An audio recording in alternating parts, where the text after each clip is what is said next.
once a year I do, maybe twice a year. I have time to really get to a 4-day. I don't want to talk to you argument, but I'm just too tired, too old. I mean, I've got a 2-year-old, 14-year-old, and a 19-year-old. There's always chaos, and I'm not the easiest person to be married to. Like I tell her, I'm not the dumbass that married me.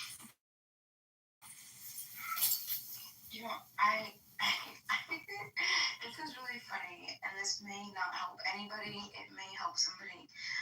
I read 2 books a few years ago, and I swear, whenever I want to improve something in my life, I refer back to these books. And it's so crazy how I can break a bad habit that I want, whether it has to do with me or a family member or whatever else.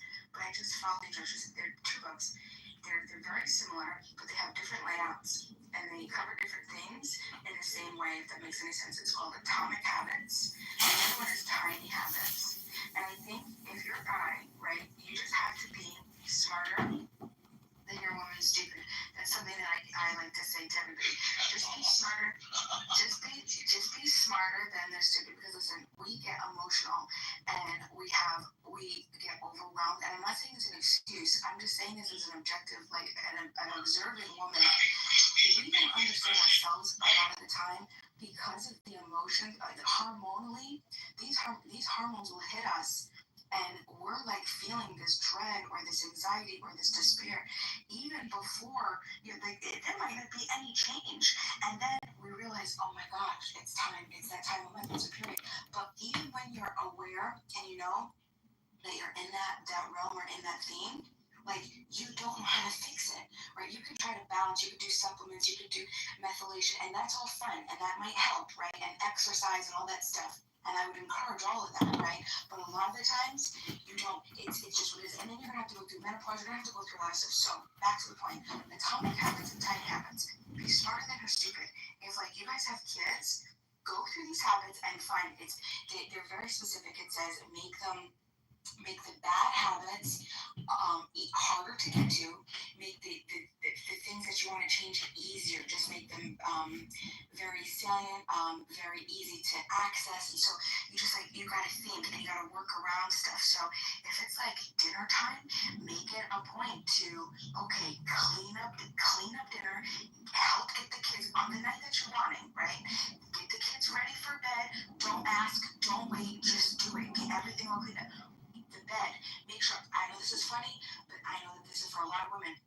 It's stressful when the bed is in. You're not. It's just. You don't get it. You just have to follow. You have to do your checklist, but it's going to be specific to you. Go through the Atomic Habits and Tiny Habits, and because it might be something different. It might be a different time. It might be a morning thing where you're going to have to connect with her in the morning really early. Wake up, make sure that you make her a cup of coffee or make her smoothie or do something that's going to, women, because also the hormones, because they work against us, they also work for us. I'm telling you, you could turn a monster into a little baby that's jumping the D in a second. If you just do the right thing, you gotta press those right buttons. So you just make us, and we're nurturers and we're lovers. So you show us that cute little thing that, oh my gosh, that's so romantic. He made me a cup of coffee. He made me breakfast. He made me have lunch. Oh my gosh, he brought me a little flower. He made me a little note. He did a little emotional check-in. Whatever they might be, but you gotta know your woman and read. I'm telling you, read these books. If they're little micro, flirty micro moments or a scheduled touch point, every week you set aside a certain amount of time just for the 2 days, whatever it might be. No phones, make it really safe, but you gotta know her. You know what I'm saying? That's it. I asked my 5-year-old literally almost every morning. This is what I'm talking to. I said, no, sweetheart, you want my day for breakfast? See, maybe if you're not getting it, just hear me out. Just hear me out. If you're not getting it, that might not be the thing. That might not be her thing. That might be your thing, but that's not turning the thing. I know, I do it. She knows that she's my personality. She just continues to sleep. She's not yet saying yes, by the way. But one day she will. But she just see the thing, you don't want her mad. You don't want her to roll her eyes oh my god, or laugh. You don't want it to be funny. You want her to be oh yes, come over here. Yeah. Well, yeah, I get it. That's my personality. She gets it. That's what I mean. But yeah, there is no one size fits all for relationships. You figure each other out. Like 30 years was not enough. I still didn't have everything figured out with him, but we sure learned a lot along the way. And I think more than anything, like being able to communicate with each other, just kind of knowing who you are. It's like you said, Matt. It's not my thing, and she knows it's not my thing. And my husband was the same way. Like he very rarely had like a quote unquote romantic bone in his body, but it was in all of the little tiny things that he did that just got me going. Like I would wake up and he'd leave post-it notes on the mirror for me. Or he'd just send me a random text during the day and just say, thinking about you, or whatever. They were never like these. I mean, he did occasionally come up with some pretty good grand gestures, but for the most part, for the duration of our marriage, it was all the little things. Like, honestly, that was my biggest regret after he was gone was the trying to lost your husband. Yeah, I looked back and I thought to myself, I didn't do enough of the little things. That day never went by where I didn't know that he loved me. And if you're going to have a regret about something, like that was my biggest regret, that it was included in my eulogy. I didn't do enough of the little things.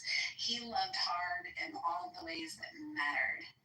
And they weren't magnanimous. How many years ago did you lose your husband? It's been 4 years.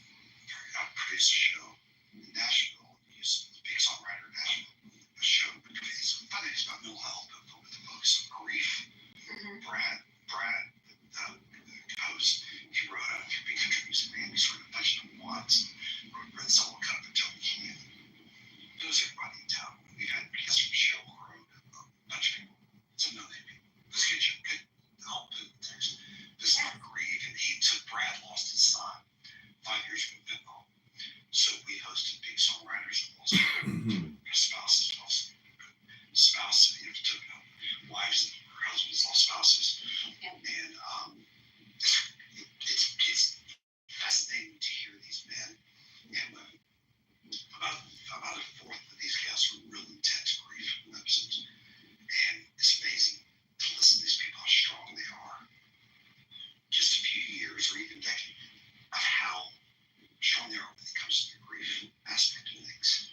Especially losing a child. And it's just like, man, they're strong people. And it's just fascinating. Just therapeutic yourself, most of the time. Yeah, I do. Because it's, unfortunately, and this is not me whining. This is not a sympathy play.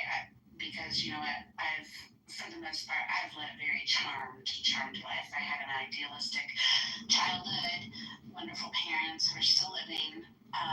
But grief is not something that my family's been spared from. My sister lost her husband and both of her children in a car accident 20 years ago. And, her baby, her little girl was only 8 months old. Her little boy was 3. And,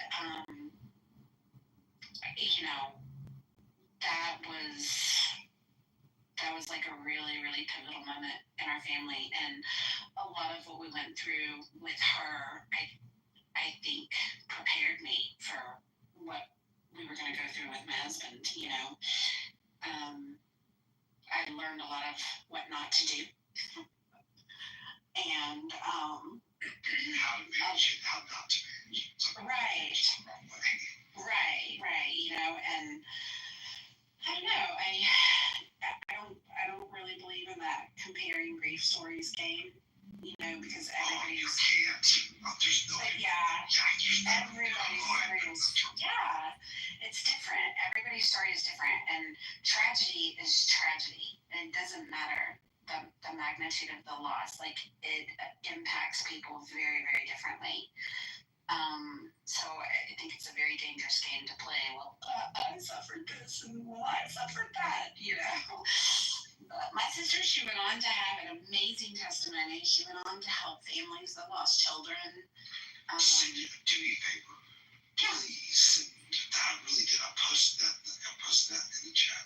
Mm-hmm. And we have if she's more proactive in the grief community, something like that. And again, even though we've had a Sheryl Crow, we've had these huge songwriters, actors, it's someone like that in the grief community, and has a story, and reach out to that, and I'll put my email address.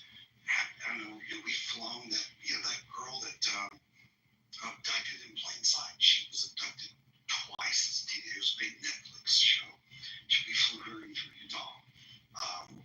We've had a long list of people. Some people her dark humor and her cerebral humor. It's just and the thing that show. I think We produce in Nashville. I mean, she's really been. If she's taken her grief story and turned it into, I hate to use it, but like people haven't experienced this type of grief. I've been around it, so I've heard these men and women talk about children and whatnot. People like to find somebody that really looks at finding the good in grief and finding the good in it are amazing people. Yeah. Amazing people. For sure. And I'd love to have somebody like that who's lost family. I mean, I could not. I told my wife, by the time I was about 2 years old, I'm checking out. Sorry, nothing's going to stop me. Nope, can't do it.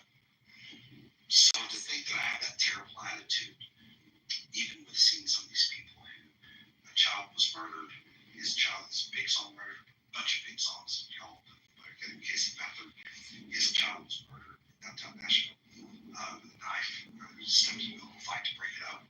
And anyways, been long story short, 6 months later in his trial, he found him guilty.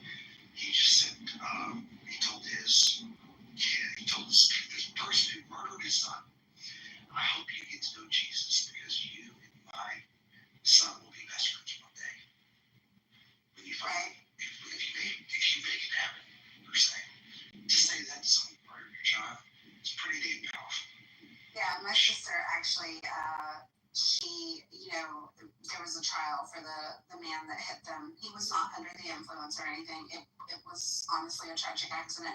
He was speeding and he ran a red light when he T-boned them. And repeatedly throughout the course of the 2 years before his trial, the district attorney tried to get my sister to coordinate and work with the victim impact group to provide like a victim impact statement at his trial and whatnot. He was charged with 3 counts of vehicular homicide. And my sister had declined to give a statement. She had tried pervasively through that 2 years to get people to, she had purchased a Bible for him. She had heard throughout town that he'd had a hard time, coping mentally with the accident and what had happened, and she tried many times to get people to provide a Bible to him, where she had written just a short little note inside the Bible, and nobody would pass it along for her. So she went to the trial, and towards the very end of it, her husband's parents, who did not really engage with them a whole lot, there wasn't like a great relationship there, they had provided a really powerful victim impact statement to the court, and they were pushing for maximum sentencing. And my sister tapped on the DA's shoulder and asked if she could go ahead and give a statement in the courtroom. The judge was honestly getting ready to throw the book at this guy, and the district attorney agreed. And so she was finally able to get up and walk over there and hand him the Bible that she had purchased for him almost 2 years earlier. And she got up on the stand and she basically told the court that there was nothing that they were going to do punitively to change the reality that this person woke up to every day. And she wanted to let him know that ultimately she knew that God was in charge of their destinies, that their days had been numbered from their birth, and that it was a tragic accident, and that she didn't hold him responsible. And the judge asked her, what would you recommend? And, my sister said, well, he was speeding, and I mean, there was some recklessness in that, and so my sister made some recommendations because the city had dedicated a park to her children, and she recommended like community time, helping with the upkeep of the park, suspended license, and the judge ended up granting everything that my sister suggested because of her testimony. And I don't know. Grace is a powerful thing. It is. But yeah, I just sent an email and it shows using the YouTube thing. And feel free to share my contact information with her. I will. Yeah, we love. They're Brad and Michelle both heavily involved. He has 20 dads every first Wednesday of the month that lost children, which half are drugs, of which all of those are fentanyl. The other half are generally accidents. And then they also are part of two nonprofits, a bunch of others. They'll just send cards to people that have experienced something like this. And the dad's group is the same thing. So it's pretty, really impactful. Yeah, well, I will definitely pass along the information, and I just subscribed to the podcast. Oh, there you go. We're about to release these. We have Amy Grant. You know who Amy Grant is? The big Christian artist back. She's going to be our first guest. She's a badass. I mean, she's such a badass. Cheryl Crow is bad. I mean, she did Cheryl Crow and Amy Grant both talk about their faith. But most of you know they're real loud. Yeah. Politics aside, Cheryl Crow was a badass. God, she was fucking great. But I bit my tongue when afterwards we were out for a few hours. She had me, her, and Brad and Michelle. I bit my tongue when she went through a political spill. Yeah, Cheryl Crow, I Will Remember You was from a lot of our dedications. She had speeches. They said, she was started her career began with Michael Jackson. She was Michael Jackson's backup singer back in the 80s. And she mentioned some, it was just later in life, in their 90s, she put two together. She put that way. Yeah. Hey, Derisive. Hey, how are you, Shaggy? I'm good. How are you? Pretty good. Just trying to have a chill day. Yeah.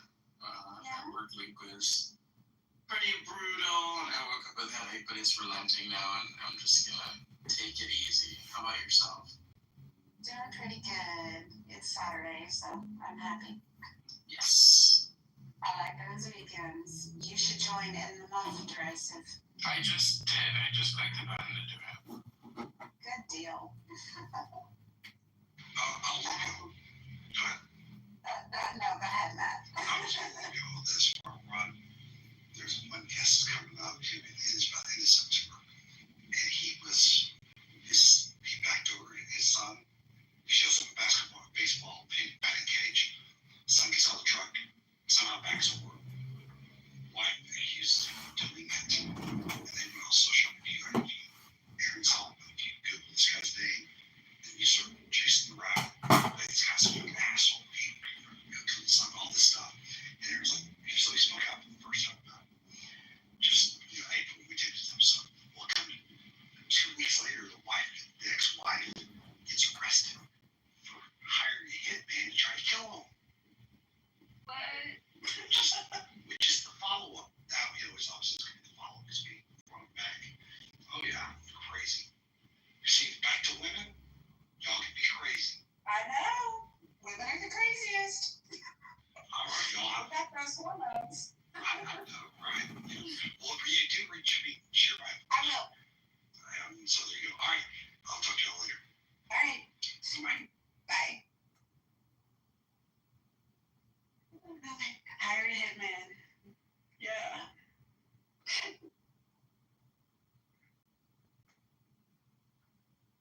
Good luck, Derisive, trying to find some chill rooms on Clubhouse today. Yeah, I just, well, I've been saying that I realize now that Clubhouse is sort of like a casino in the sense that once you start, because I've taken a number of long breaks from Clubhouse. The last one was 7 months where I didn't have the app installed at all, and then I came back and started doing some rooms, and it's like a casino in the sense that once you start playing a little bit, like you really want to keep playing a lot, and you also, 84% of the time are going to lose while doing it.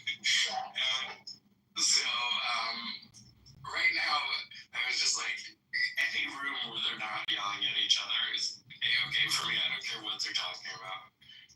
Right. Yeah. It's kind of hard to get away from. I mean, yeah, it's people are crazy. Yeah, but I think today they're actually going to solve what's going on in Israel and Palestine. They're really close. Yeah. You think so? Yeah, just it's like the last 45-minute stretch on Clubhouse, and then they'll have come to a meeting of the minds on that issue. Yeah. Now, if we could only get all the personal drama to resolve itself. Yeah. Have you seen Ewan lately? Yeah. He was in here a while ago. He's back into his top tier trolling game. So yes, he is. Yes, he is. He doesn't disappoint. BB was in here earlier. They were both in here at the same time. It's like, okay. I'm uncomfortable. Mm-hmm. I get uncomfortable with those things. But yeah. What you gonna do? I guess I'll head out into the halls and see what's happening and popping out there. But that's been a good room, y'all. Thanks for showing up. Okay, nice to hear from you. I'm sorry. Yeah, I'm sorry we're not like the typical Roger rooms with all the excitement, but no. It is what it is until he returns. Is he gone? He is. He's deactivated right now. He's wrapping up vacation, and there's been some stuff going on the app, so we're just holding down the fort with our little, boring real life topics. Is this his room? It is. This is his house, yeah. Oh. Yes. This is his house. My time then. Okay. Bye. Bye. I'll talk to you later. Y'all be good. Just be safe out there on the Clubhouse streets. Are you leaving? I am. Okay. Yeah, I'm gonna go see what else is out there. Take care, stay safe. Absolutely. It was great meeting you, Maddox. I hope you come around and join all the rooms. We love having you here. Thank you. I likewise, Katrina. For me, it's been amazing.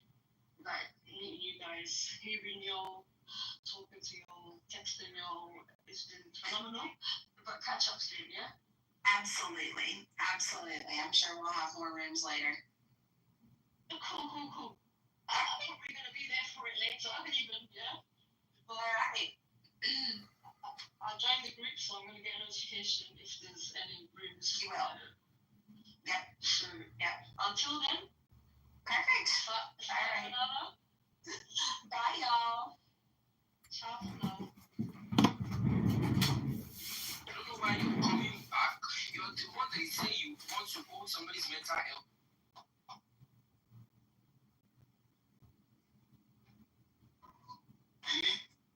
You need to tell me what you think. That I have to. Basically, he was saying it was trust the process. It's a process, and it's one that I just have to take. I think I have to remove my hands off of it and just trust the process. That's good. Remember, he gives respected by my men. Look at this here. So go ahead and repeat that. So black men don't like black women because black men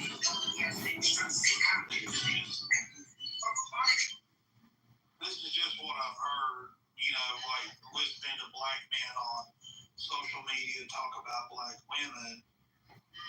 There's even a video of a black man going around with a blower blowing off black women's weaves. White women don't like black men. I'm just saying, I know that black men criticize black women for their masculinity. Is that not true? That like that's the stuff they're like, black women are too masculine.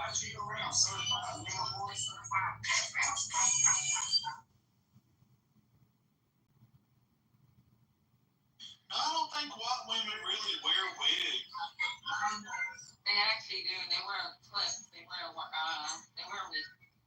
I've never known a white girl in my life to wear wigs. I mean, I'm sure some of them do. You're from Broke Nation. A lot of white girls are. A The lot of white white girls girls wear that I wigs. went to school with did not wear wigs. I've never seen a white woman Where'd you go wear to a wig. school? But black women, about 95 to 99%.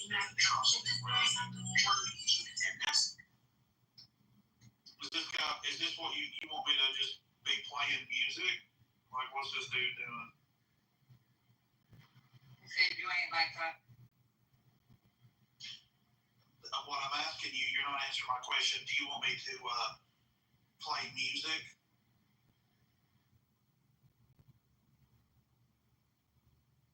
No, I want you to ask to move to the Google bit.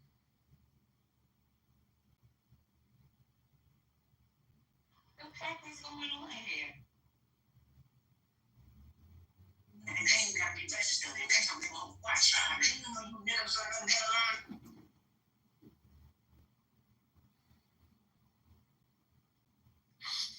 Do you think that like Clubhouse is like where mentally ill people like go? What'd you say? Do you think Clubhouse is like a place for the mentally ill now? Yeah, I'm sorry. That's funny you would say that, just we were just talking about this morning. I invited my friend Mary on the app, and she's just sending it through, and she's like, girl, this Clubhouse is like, it's full of people that need help. Yeah, this is really like a lot of these people need help, bro. Yes, and this is a place where they come, all their demons and dysfunctions, they can come here and be anonymous with it and just let it all go. You know what I mean? I mean, he's clearly racist. And he just came in here and he shut right out. He just immediately called me a nigga. Who that MC person? That person is petty or something. Yes, he came in and he said, so what's up, nigga? I'm like, what? Really?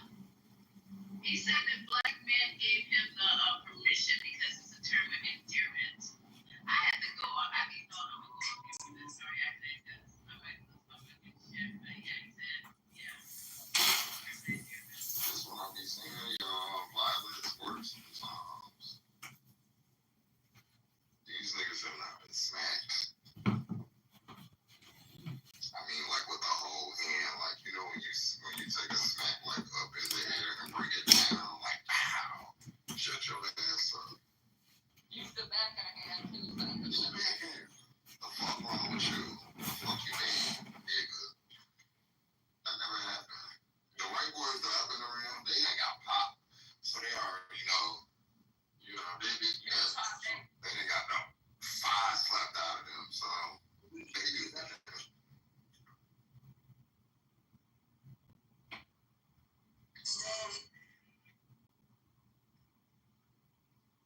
Okay, let me look at some.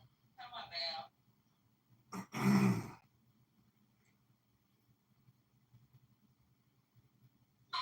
People are afraid to get into the streets. And that changes everything. Because there's no resistance, there's no organization, and we're afraid to do it. Yeah, but one thing that's not going to happen in my family with all these men, that's why they say, you fuck Clubhouse and get your shit off for real, though. But all these men in my family, and Congress, the great workplace, family, security, saved many lives. Why have you always said they are Kahanas? Kahanas, workers, love If you had said that in front of my boys or the men they would have completely knocked the fucking taste out of his mouth, calling me a nigga. That Norm stepson started finishing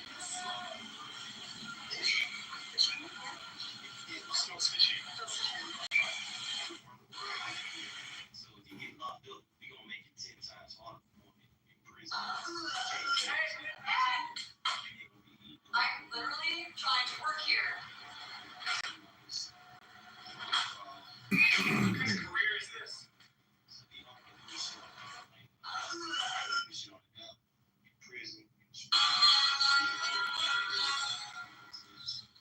You know that. They're gonna take everything from that book. So he gonna do the Mexicans even gonna be on his ass. Cause the Mexicans don't fuck with it. We gonna be putting deals on them like we got this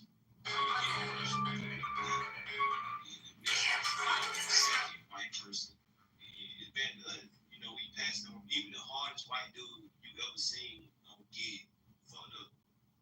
We gonna make Yeah, I remember the Dean King who used to play Superman.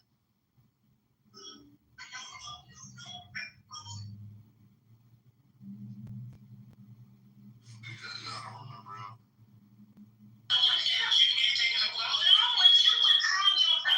Guy who's now going to be part of our Yeah, he gonna be an ice agent. He already started. He was talking about some arrest that he made the other day. There's a video, a clip up here of it already. If I'm a Mexican, Dean can't run up on me. I'm whooping him. I'm gonna make my name that day. I might go to jail, but I'm whooping Dean King ass. And I'm record this because I'm finna fuck this guy. You're not Superman, bitch. I'm gonna.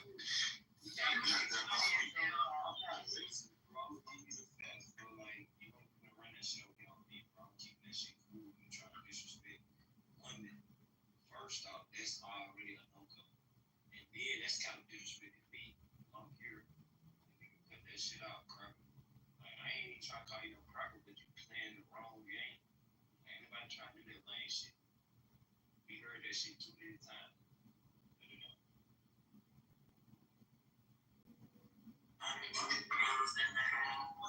That's work must be slow if you gotta sign up to be an ICE agent.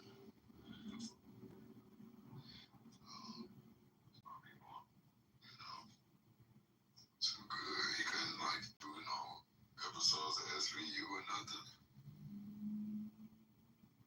Work is slow, you know. It needs a Hollywood. They looking for you. No, nothing. Not even a Geico commercial. There's something that you can tip up there besides go and arrest me. But I think he's deep down. He's just showing you who he is. He wants to go out there and try to be tough and get rid of some immigrants at the same time and make a name for himself on the MAGA set. So I found a lady last night. She was doing like profiles on pretty much everybody in the cabinet.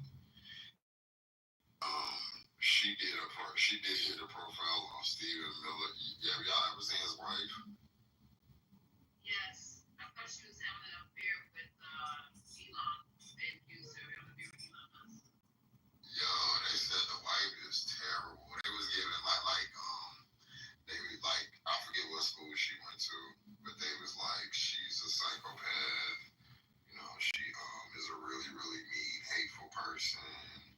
And they was like that I mean, yeah, but they said that the reason why they think that he's like that is because his first girlfriend was a Mexican girl from like a border town. And you know, everybody hated. They said they used to use him for like liquor runs because he was already balding and he looked old already. So nobody, so they just used him. Nobody really wanted to date him and shit. And they was like, this one girl, this Mexican girl, they said she was a real like pretty girl.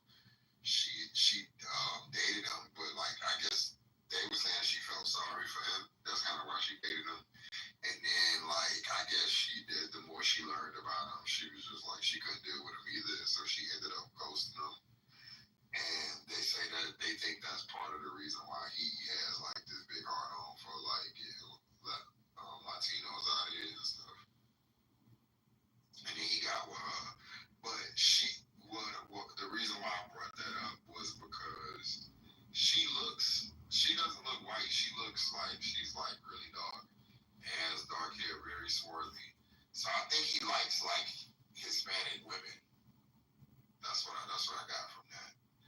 And so in turn, Couple tickets. like that's why he has To pay it forward so no one has an excuse. In the case of the leaked emails with all that hot. In an anarchy style situation. Yeah, they was saying like this really hateful. Like everybody that was for her, they was like giving like the accounts of her, and they was just like she's really, really looks like a terrible person. Like he is too, but she's like worse, supposedly. When this little stranger was about to leave, Which I didn't know.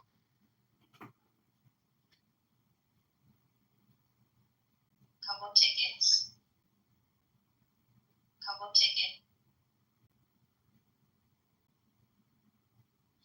Oh, and then he did one on Marco Rubio. Did y'all know that Marco Rubio stepbrother used to be like a Miami drug lord?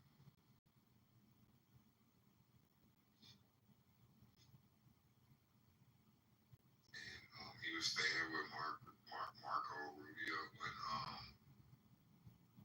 when the feds caught him and they kicked out his door.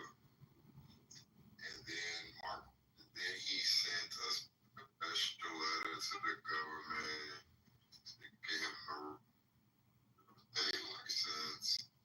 All these, like everybody's corrupt, but these motherfuckers.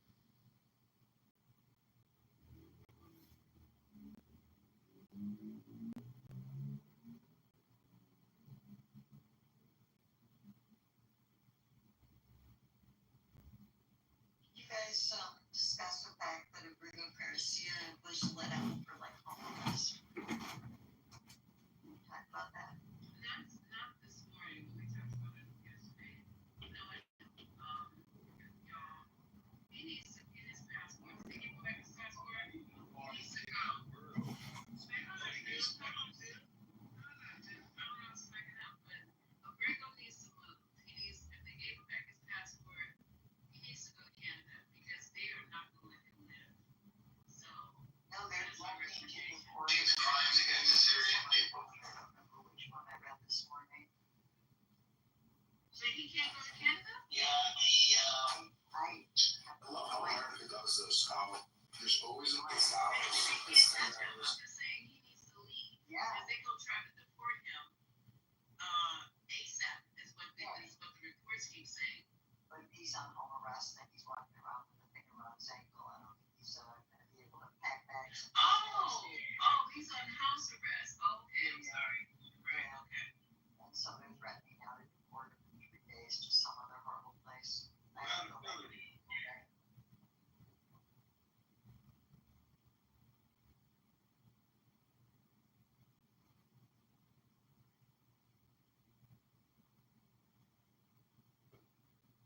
Sorry, y'all, I was talking to somebody. good morning, you guys. Good morning. So you don't tracking what's going on with Darcy? Yeah, they wanted to go to Uganda on Monday. So you're complete. I'm sorry. Right, Uganda. Yeah, he had the offer to go to Costa Rica, and now they're like Uganda. Yeah, because he won't plead guilty. Right. Oh, so Uganda's a punishment. Yep, it is. Oh my God. I'll sue the shit out of the United States. So what would you guys do? Would you guys go ahead and plead guilty and go to Costa Rica and rebuild your life, or would you just keep fighting this? I will go right to Costa Rica. Please leave me alone. You and y'all crazy ass white people. I will go to Costa Rica. Just leave me alone. I don't even know that that's an option still. I think that might be off the table. Just give me some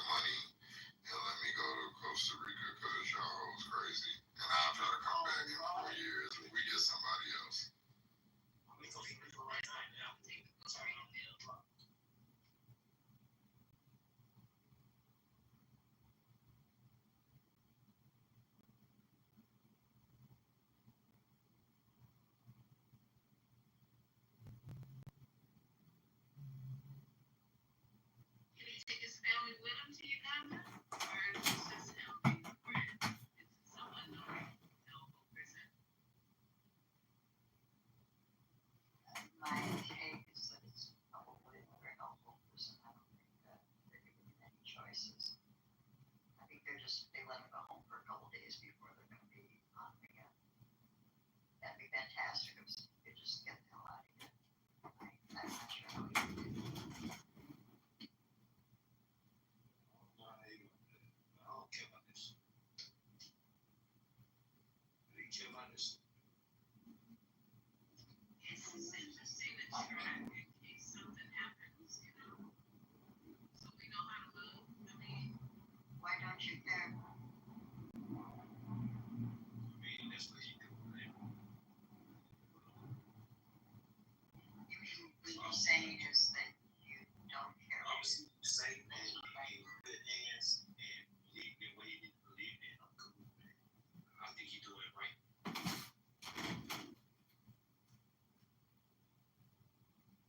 You heard me?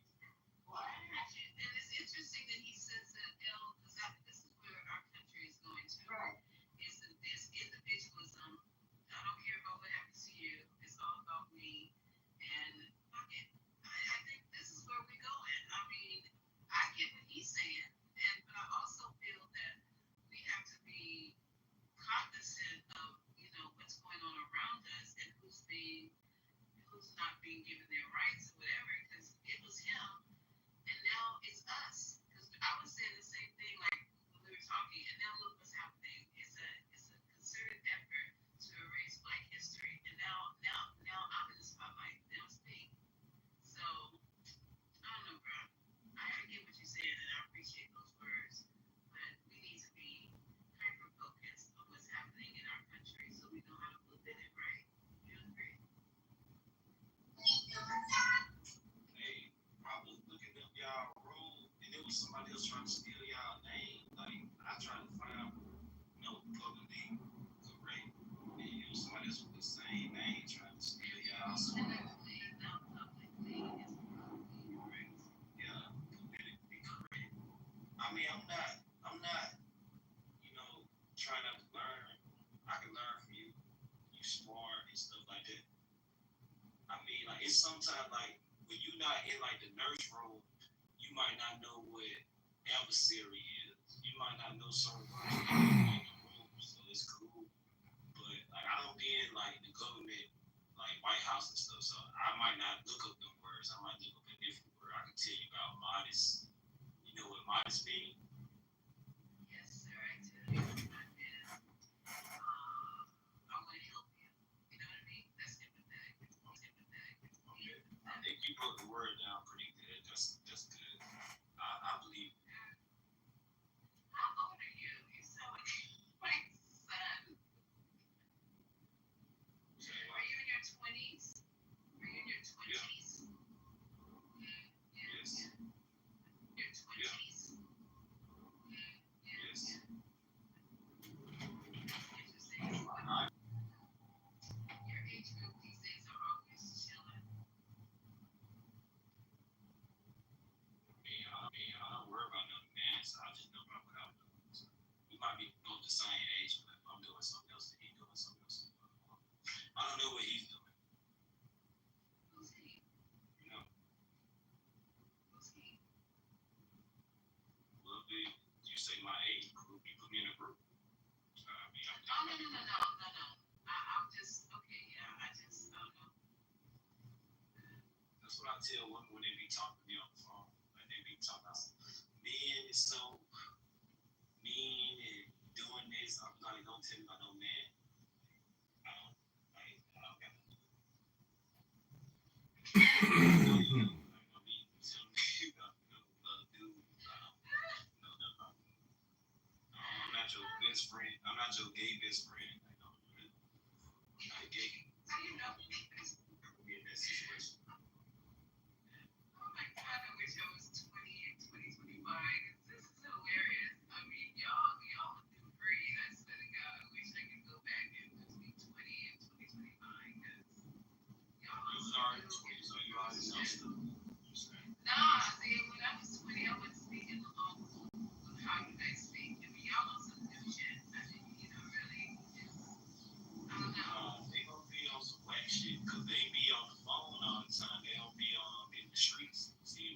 like, you know, I was always outside. The street lights come on and stuff. But these kids, they be on the phone. Or either they just be shooting guns. So it's gonna be the middle. You ain't seeing the middle of it. Like the in between, like Garden of Eden, you know, where the devil be and where the angel be. You know, you ain't gonna be in the middle. So you don't know what it's like. Let me shut up. Yeah, there's a lot I don't know. And I'm glad I have you guys, you young But like, educate me. you said what? I said it's a lot that it's a lot that I don't know, and I'm glad I get you younger people to educate me. You know. Nah, you just taught me some shit about intimacy or something like that. And you said cure and stuff like that. You like an adversary, like in the hospital. You know. No, you mean an advocate? Because adversary means that I'm against you. I'm an adversary. But you mean advocate? I'm an advocate. I mean, you see what you said. The nurse taught me what that word means. Like, I don't understand. Is advocate like a would be advocate? Yeah, that's not far from adversary. You know, you advocate and you adversary is not like too far from the same word. Yeah, it is, babe. Go look those two words up. And they're totally I different. know if I be babe, don't do that. I'm sorry, that's just a habit. Nobody's trying to baby you. That's just a habit. Cool, I ain't tripping.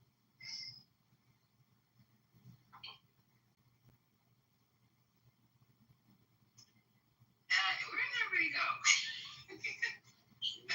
Like, sometimes stuff gets silent. People can't handle the silence. That's what I remember. I have attention deficit disorder, so. Yeah, I can talk, but I'm trying to work on controlling my. You gonna do that now? Okay, great. Practicing on that. I ain't knocking the hustle, bro. Cause they can't knock the hustle. They can't knock the hustle. I was too far away from my phone. I was grateful. That's one of my favorite words. Gratitude. You say gratitude your favorite word? That's one of them. I got a lot of them. What that mean, gratitude? It means that I appreciate what I have.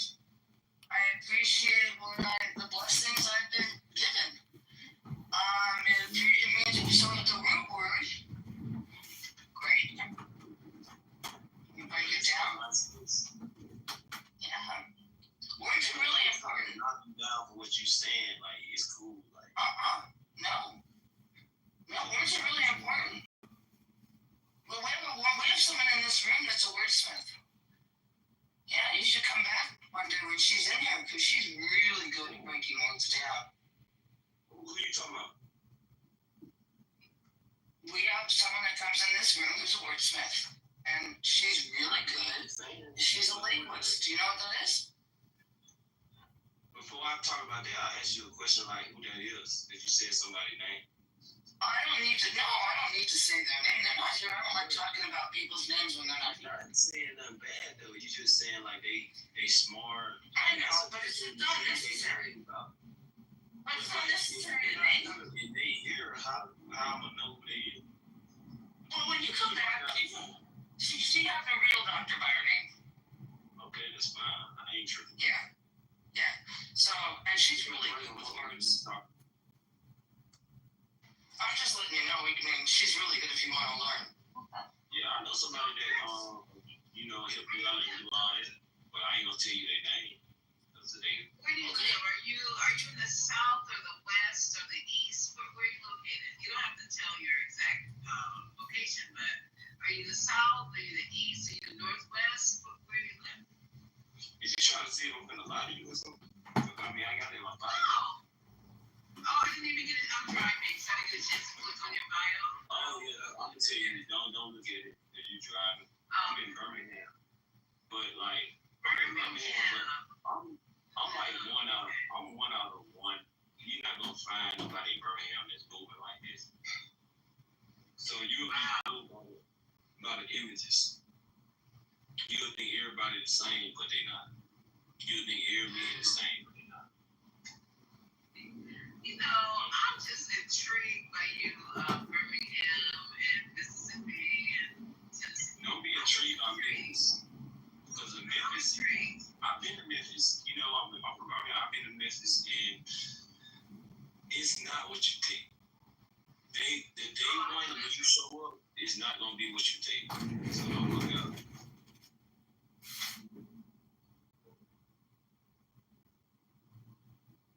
You know, I'm a handsome dude, so I'll tell you, like, cause you know they got like HIV stuff going on and stuff. Like, don't look up. You might start liking somebody out there. They ass and beat on some other shit. I'm just helping you out, like just chill. Like, be on Clubhouse, relax.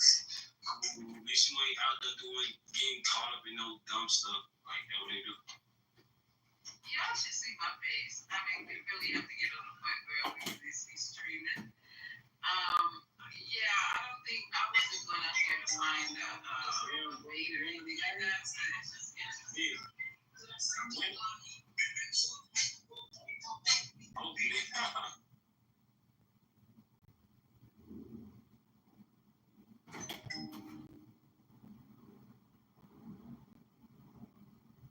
Yeah, but like the only reason I started talking because you said some stuff that I know about.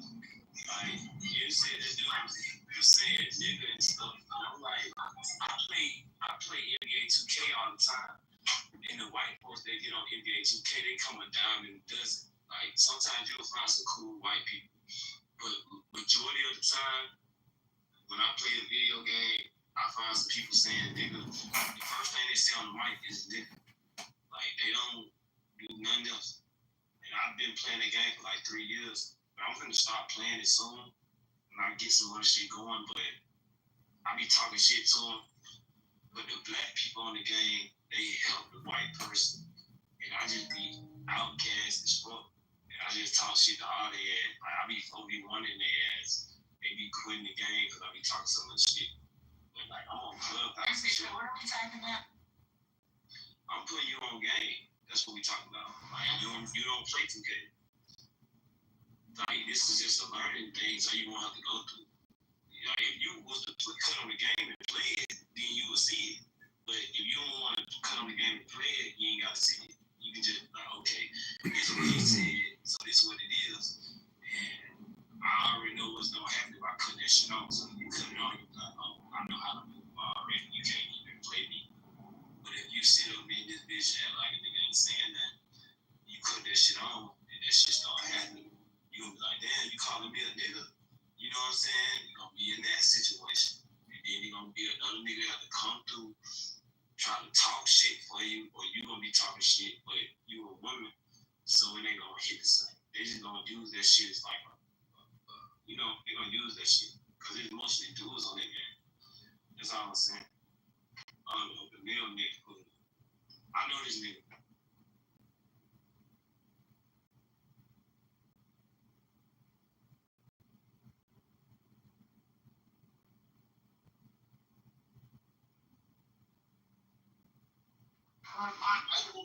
Did you say that you were 28? Or in your late 20s? Because you look like you're around 18 in your picture. I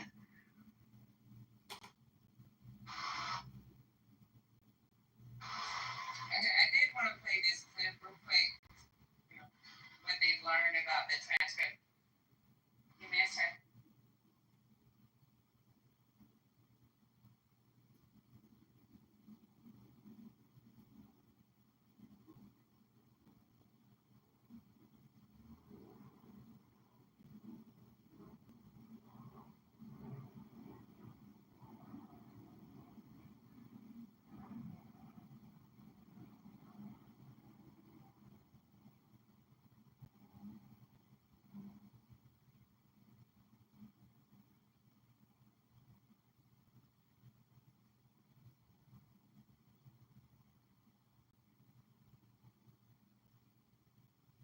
I got the music on.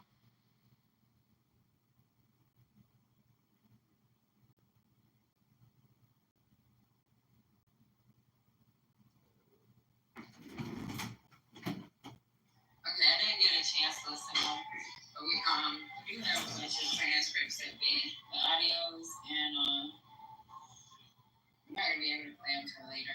We can play them with Lisa's room, but they got them at the Department of Justice. Obviously, not Department of Justice, but the DOJ website.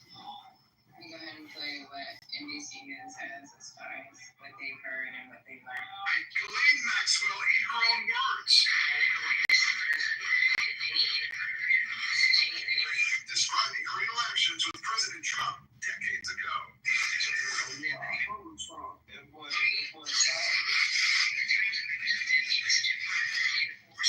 She also said she does not believe former President Clinton did anything inappropriate either, like acting with Jeffrey Epstein, who would later become a convicted sex offender. Over 2 days last month, Maxwell spoke with Deputy Attorney General Todd Blanche, who was once one of President Trump's personal lawyers.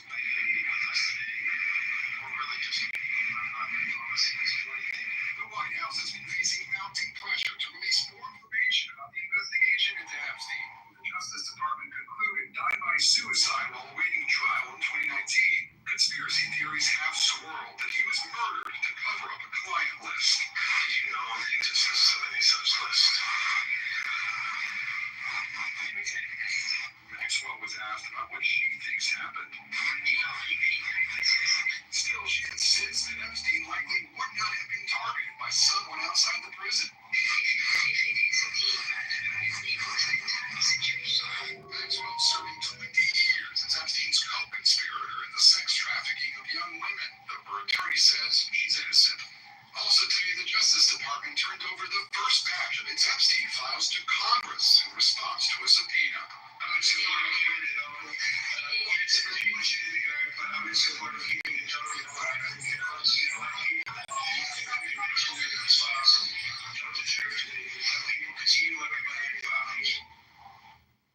Gabe Gutierrez joins us now from the White House. Gabe, could Ghislaine Maxwell be pardoned here? Johnny, several survivors of Epstein's crimes and their families are vehemently against that. But today, Maxwell's attorney argued that his wife was a scapegoat after Epstein died in prison. The president recently said that he was allowed to pardon her. No one had asked that. Gabe Gutierrez to the White House. Gabe, thank you. That's it. Tonight, Lyle Menendez making his case for freedom to a California. Niggas watch YouTube. I think everybody here watch YouTube. Like, I don't know why you even playing. That shit, that's some regular shit. Niggas chilling and cut that shit off. Turn that shit up. Did y'all hear me at all? Anything? No, we heard that damn fucking shit through the intercom.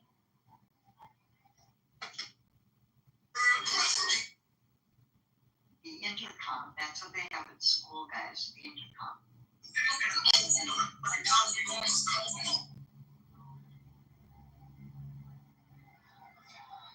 So y'all didn't hear the newspaper article? Newspaper. News article. Yeah, it was about gasoline. Yeah. He said he heard it through the intercom. That's why I thought it was funny, because that's where you're in high school. Yeah, he was a high school kid. So what do y'all think? Like, do you think that she doctored her answers because she knows that she's under scrutiny right now and this may be her chance of getting Absolutely. This is her get out of jail free card for pardon. She's gonna lie and lie, of course. I think somebody last night in here said, or somewhere today, there's gonna be some press conference with the victims this week. And I don't know where that came from, that information. I'm gonna try to find that, because that would be really interesting to hear. I'll see about it. And that's the problem. I mean, coming in there and lying is not going to do her any good with all these people still alive to go in there and tell their truth. It's just ridiculous. Do people think this shit out, or they just come up with a plan and think everybody else is going to lay down? If I know that I'm a liar, if I know that I've done so much damage to so many people who are still alive, and I'm literally going to try to pretend like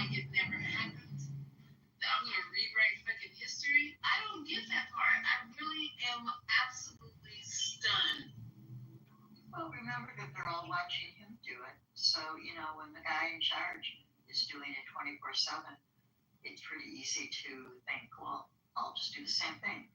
That's that, what's the woman with the alternative news, the alternative facts? I mean, this has been coming for years.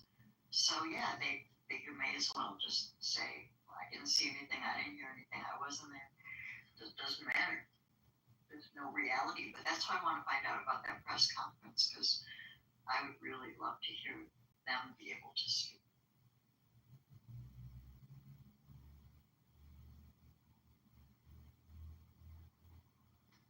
Yeah, just like Trump yesterday, it's all about lying.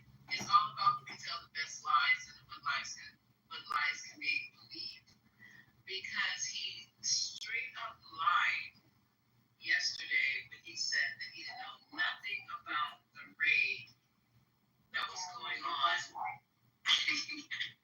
at his ex-homie's house. It's just like literally and I guess everybody dumb, and we might be dumb on certain things, but it was just amazing. Yeah, fucking Adams. Yeah, he has clipped a lot of my shit. He's an annoying F word. Yep. He's an annoying N-word F word. He's an annoying F for an N-word.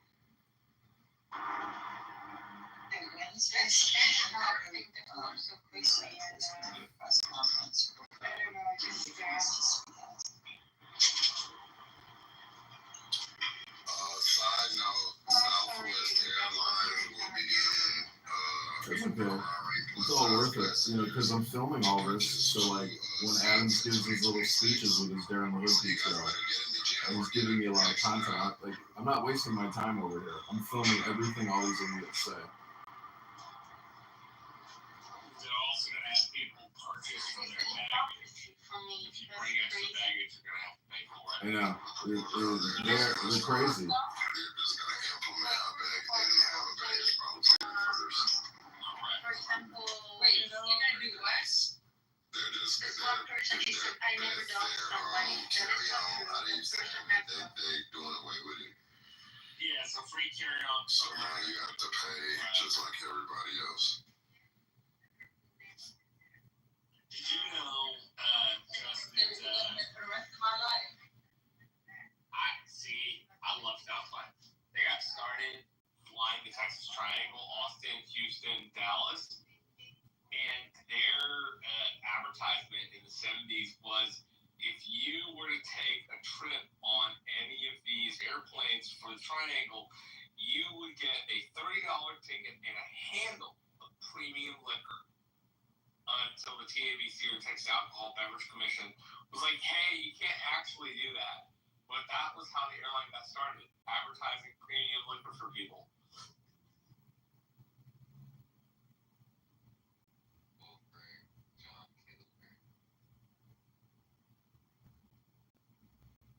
Dig deep into your pockets, Julian. So we really gonna get rid of I agree.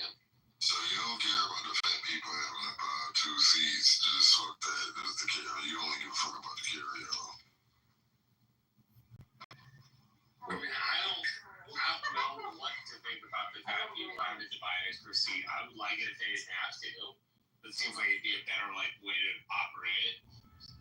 They're gonna lose their popularity with them too, because that's why I only fly that because of that policy. So now there's no reason to no more. And that's why the people that fuck with them work with them. They don't have people stupid. You get rid of white people, that's not true. Those seats are so narrow on Southwest. They're very narrow seats. And I don't consider myself skinny, and I don't consider myself fat, but I don't feel comfortable like I do on like JetBlue or Delta. Yeah, I can see if I was a little overweight, I'd have to get 2 seats. I could feel that. They are very narrow.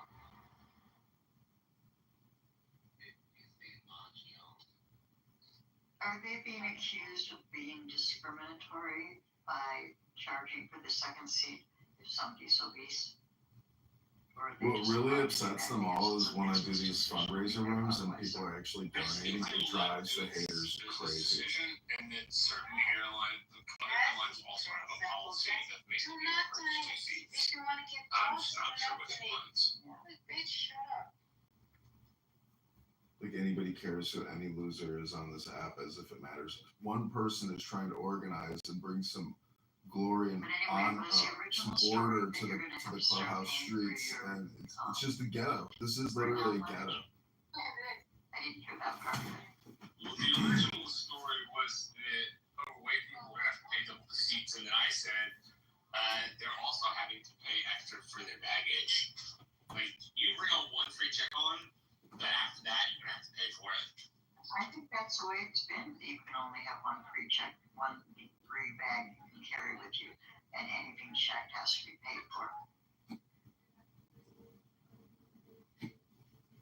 I mean, Well, I understand it's a fairly standard part of the airline industry.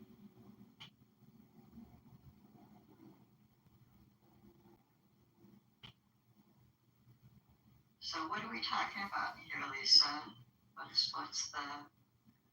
the news? What's going on?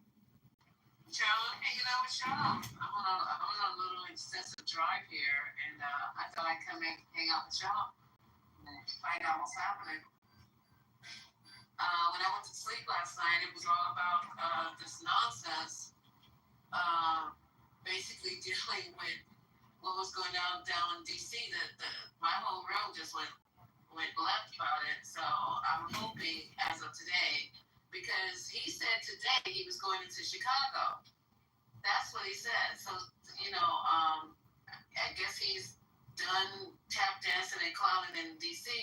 Now he's moving on to Chicago, and then next week he should be in New York. So that's what I got. So There were 19 places he was going, and I actually saw the list of them. I should go back and look at it. Yeah, I think all this is performative. But I did go back, and found out that he arrested 790 something odd people. Maybe double digits as far as finding the illegal aliens. I played the arrest of this. I don't know where he was from, but he spoke Spanish, and it was hard. It was heart wrenching. It was very heart wrenching. He was literally yelling for his life. Horrible. And I'm on zero basis, like just somebody on the street. Just was in traffic in DC, like literally in traffic, and they walked up to his car. They eyeballed him because that's what you can do now. You can eyeball people, and decided that by looking at him, he was an illegal alien. So they went and pulled him out his car, and he was on the sidewalk. Well, they had him all pinned down. It wasn't nice. About 12 of them were on top of him, and he was literally crying for his life. He's like, I'm not a criminal. I work here. Just let me go home to my family. It was heart wrenching though. I was like, wow. And people like walking by, they look helpless, but yet still, nobody reached out to make sure that he was not gonna die on that sidewalk with 12 people on his back. So I think we're getting immune to the violence. We're getting immune to the destructive behavior and the cops and everything. We're becoming immune to it. Don't you feel? Like now when we see cops beat the shit out of people, it's like a part of being of normality. It's not really into it. Just we're not willing to take that. Like, as much as I may feel for it, I'm not gonna jump out there. If they doing that to you, they definitely gonna do it to me. So, I mean, that's how it is.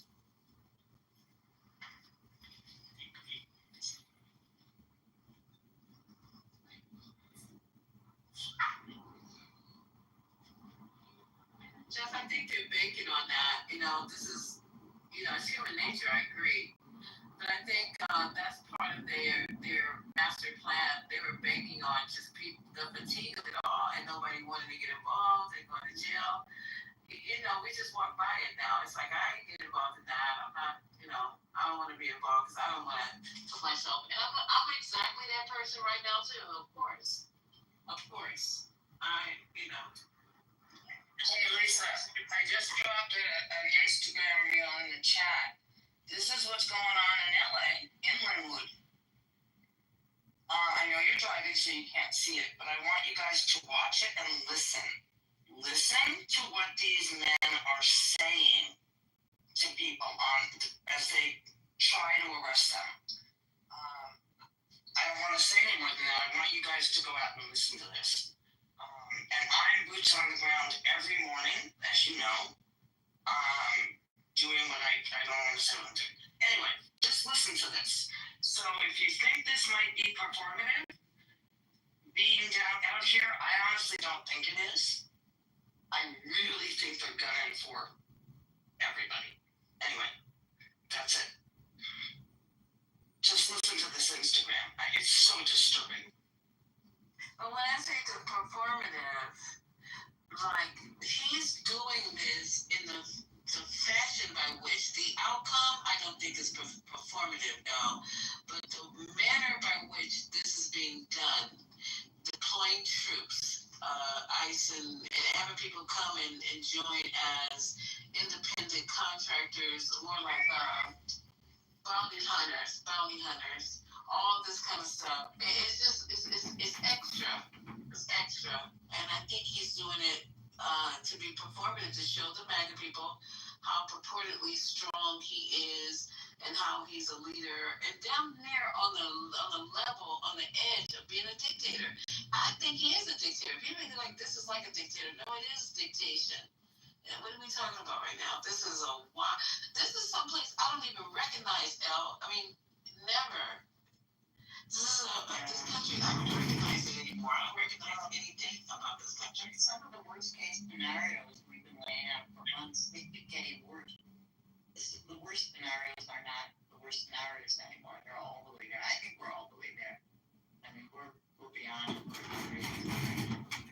We're like really close to the fascism.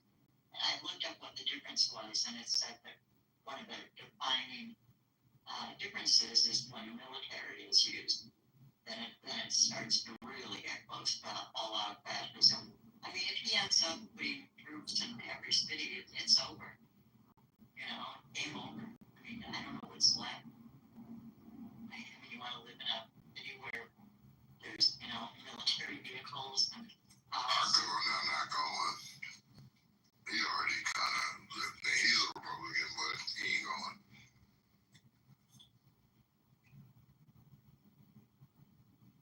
Liz Moore already said he's not going. So, So then what happens culturally? Like Tim Walz is my governor. He would never go for it. But if he says no, if out of here, does he have power to do that? I mean, what does it come down to? I mean, technically he's supposed to be able to, because every state has their own, state patrol, and not state patrol, but, I forget, Patty probably know what I'm talking about, but, Army, whatever, and they're supposed to have their own jurisdiction, from how I understand it, just like with any law enforcement, the FBI can't just run up on an APD case and say, all right, unless it, I guess has federal components or it breaks federal law. So unless people are down here breaking massive federal laws, I don't see how they're gonna do it. Now, will he do it anyway? Probably, but I definitely don't think our governor is gonna go for it. Well, I'm in Minneapolis where George Floyd was, and what happened here. I mean,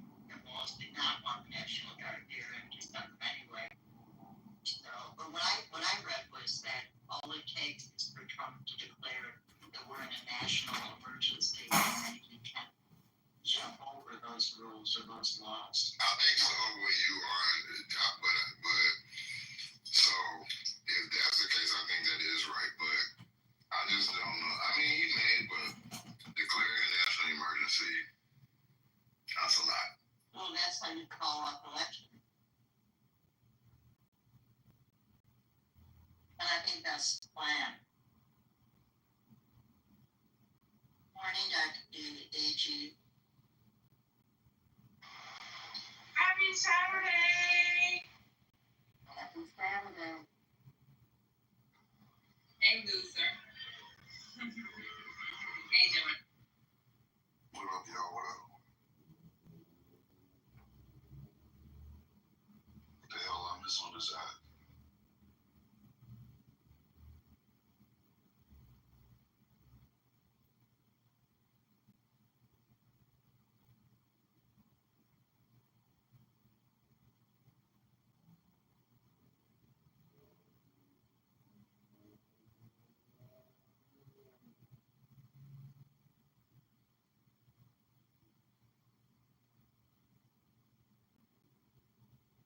Well, I was just looking at the New York Times, and they have a front page article today that is entitled How Trump Used 10 Emergency Declarations to Justify Hundreds of Actions.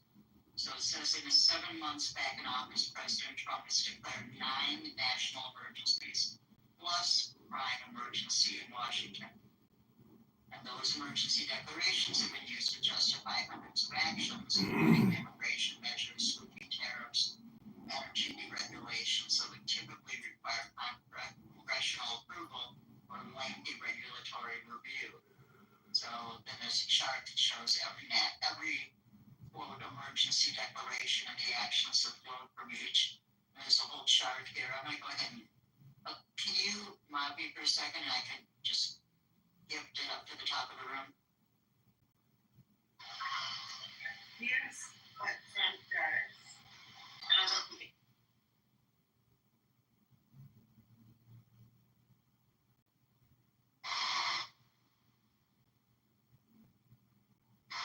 Are y'all talking? Why didn't ask questions from kids? Hey Debbie, yeah, everybody's talking. You can't hear us? We hear. Yeah, I was just asking the the link for that because it shows every emergency declaration and then what the actions have been that have followed it. There's a whole chart of it. If you want me to get the room with the article, I can do that.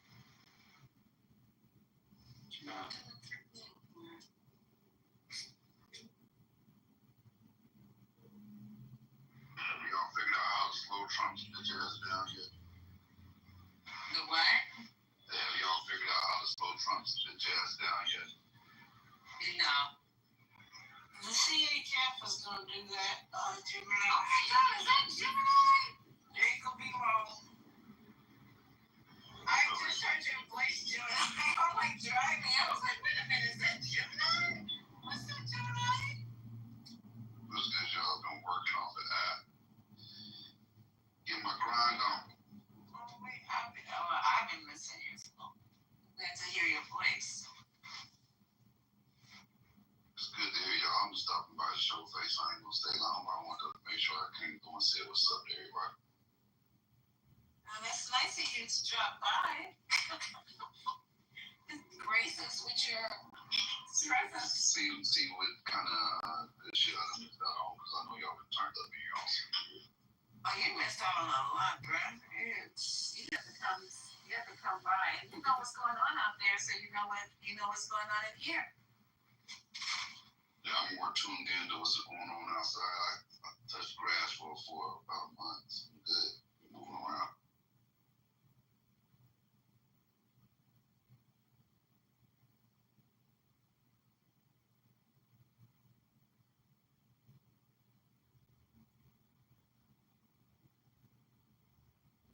Can I stream Aaron Parnas' morning report on the uptick now that's going on with military presence? Yes or no? Lisa? Culturally, anybody? Go ahead. Okay, that's what I was asking. All right, here you go. We have major news right now. We're about to see a major uptick in National Guard presence in 19 states across the country. More than 1,700 members of the National Guard are set to deploy in August through November for a 3-month period. Here's what we know right now. The 19 states obtained by Fox News included Alabama, Arkansas, Florida, Georgia, Idaho, Indiana, Iowa, Louisiana, Nebraska, Nevada, New Mexico, Ohio, South Carolina, South Dakota, Tennessee, Texas, Utah, Virginia, Wyoming, and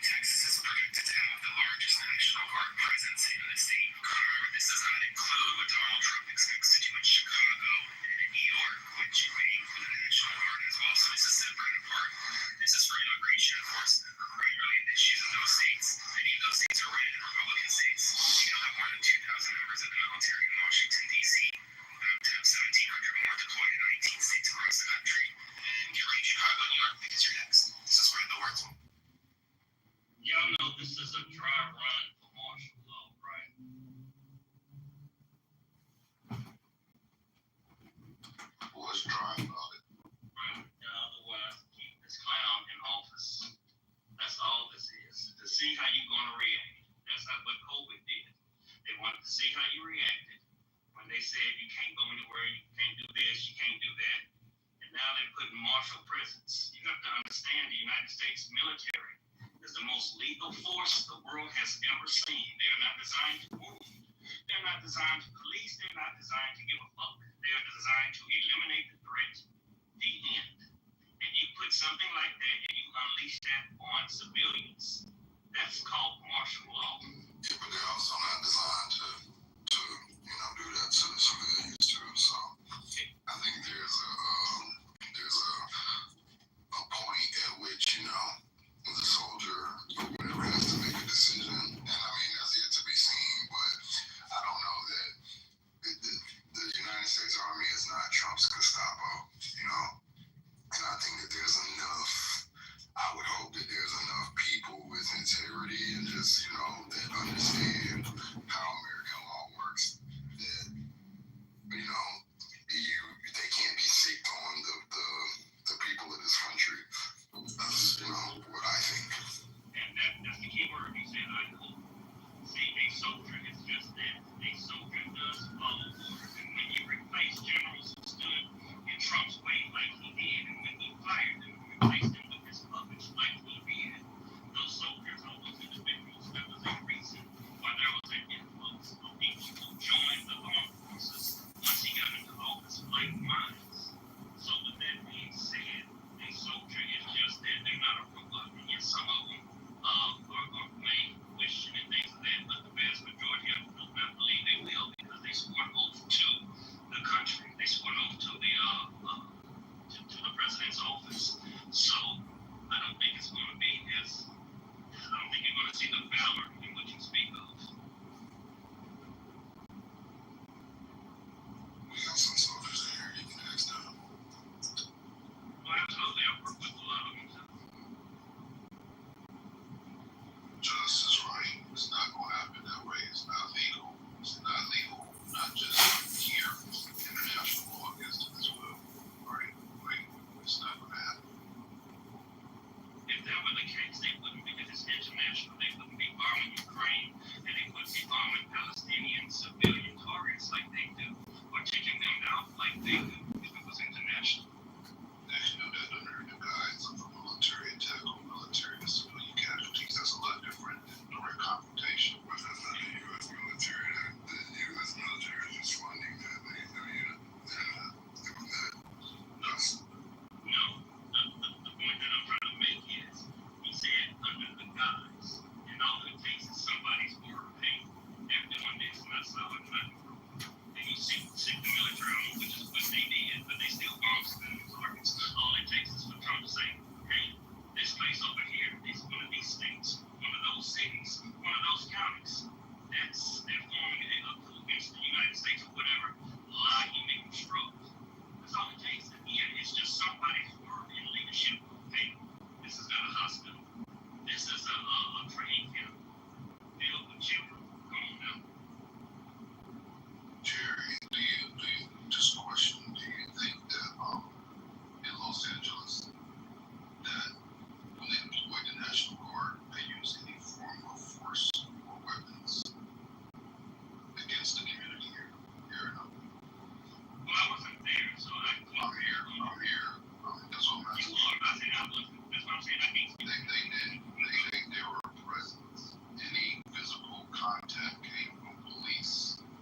these supposed ICE people, which I don't.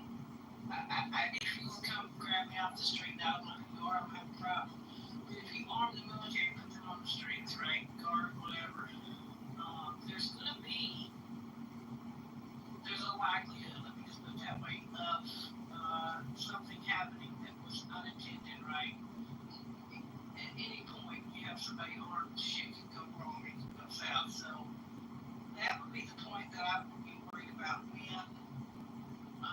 he would start the martial law business. I think it's gonna be some Timmy Square type shit.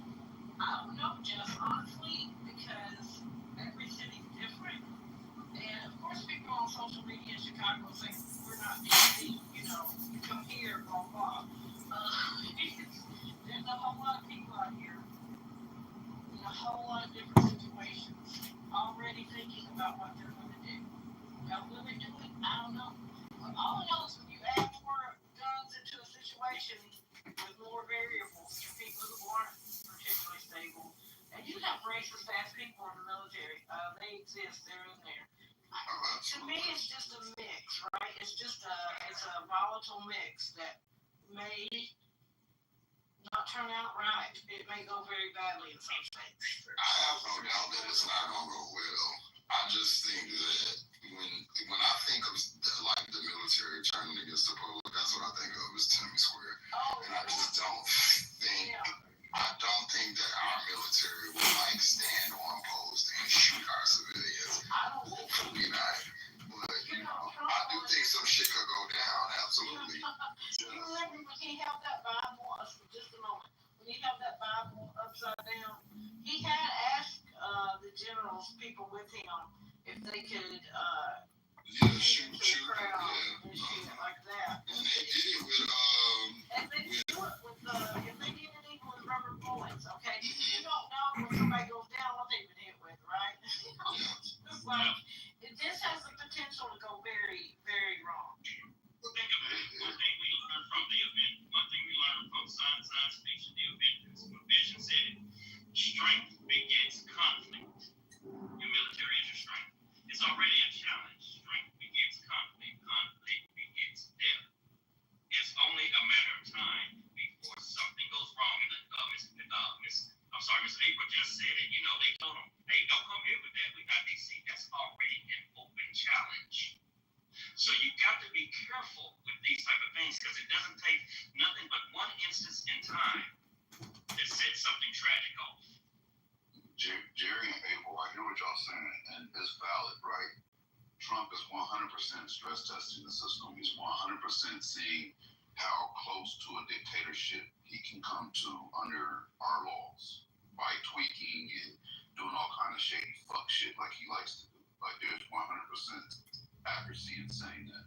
But I also think that the checks and balances, although they're working pretty fucking slow, are going to thwart anything that he's trying to do in that nature. Like there's literally the UCMJ says that we being soldiers, I'm not one now, I used to be, right? We only have to follow law for orders. It's our duty not to follow a law for order.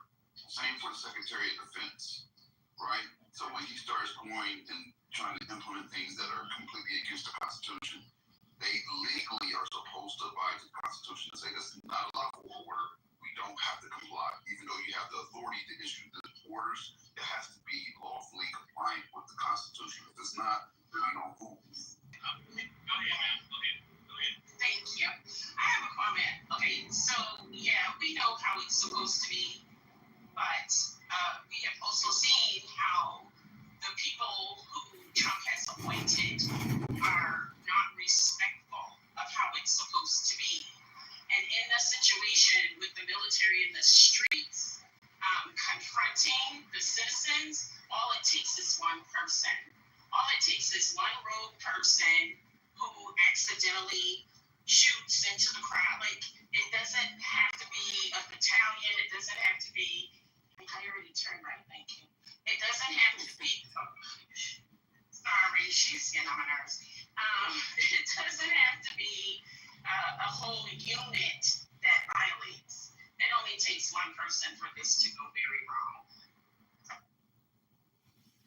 My issue is this court has an issue, he goes and breaks the law and continues to break it while the lawyers sort it out in court. But he's doing what he wants to. Now, if there was a situation where he was saying, I want to do this, let's take it to court, stress test it against the law before I do it, that's a different story. This is one of the, how can I say it? This is one of the most overt expressions of, I'm going to wipe my left butt cheek with the Constitution and my right butt cheek with the Bill of Rights, and then you can go complain about it in court. And what we're going to do is we're going to legislate it. We're going to challenge it in court and string it out as long as we possibly can while we do what we want to do to the American citizens. And this is the problem that I find. I agree. I'm gonna refer to my brother Gemini. He said he was in the military, so I'll show you difference because I don't know. My vision kept me out of the military. But with that being said, yes, you said there are laws that says that we cannot and we do not. But again, he's replacing individuals who are like-minded. Generals, admirals, other individuals in leadership that are saying, go forward. And they're not abiding, like my man said. They're testing the limits before even saying, hey, should we or could we? They just do. And it doesn't take but one moment in time, like I said, to start something out. But I do hope that our military would question before they did something like that. I just don't know. I see what you're saying, Jerry, and there's no pushback. He's definitely doing a lot of fuck shit and then just seeing how the cookie crumbles afterwards because he knows the system is rigged in his favor, and he's rigging it even further in his very favor with the gerrymandering and everything else, right? I see what the fuck he's doing. Like, everybody sees what the fuck he's doing. I just don't believe that there's enough people in place that will go for it. I think there's still a line of resistance there that's going to keep him checked to a certain level. Like, he's getting his way in a lot of different formats. Like, I see it. But I just don't think he can completely become the dictator that he yearns to be. Like, I just don't think he can. He's too fucking stupid. But that calls for civil war then, because there are some people in the military that are going to follow him blindly. Now, that's actually what I don't know about a civil, like, all-out war. I don't know shit. I don't know how that shit. I mean, I wasn't there when that started, so it could have been like, just like this. But I do think you seeing people like even the like mildly racist, I think that some of them are coming to a point where they're like, all right, like it's gonna be, limits are about to be pushed, and even like what you see, the reason why I think that that's more likely is because like the shit with Elon Musk. What I can tell you is when two people with like that are very headstrong, that are powerful, both think they know it all, both got money, they ain't gonna get into it just one time and it's dead. It's not done until they have the blowout. And the blowout hasn't happened yet. So what's happening now is these like minor fallouts, and then we get back cool, and then we fall out. Yeah, I mean, we know how that goes in our personal lives. That never is gonna come to a head. So that is where I think there's gonna be a major split or something, dynamic is gonna happen versus because even this stuff where that's kind of happened before. They did it in Chicago. They had stop and frisk. I think that I hope that our the people that will feel it the most, who will be black and brown people, are equipped to handle it and to hold their shit until it blows over. What I don't think is these white people that disagree with each other and want to have their way. I think they're gonna throw fits, and it's gonna be bad. I do think that. The other thing we have to think about as well, let me start over. The other thing I think about is the percentage. We know the percentage of oh my God, she's annoying. shut up, lady. The other thing I think about is that we know the police have been infiltrated by these white nationalists, right? We also know that there is a statistically significant number of them who are in the military as well. And that's the thing that concerns me, because given the right motivation and even any semblance of protection, there's no telling like how those people will respond in citizen confrontations, especially when those citizens are already designated as dangerous, and those citizens that are designated dangerous are also Black.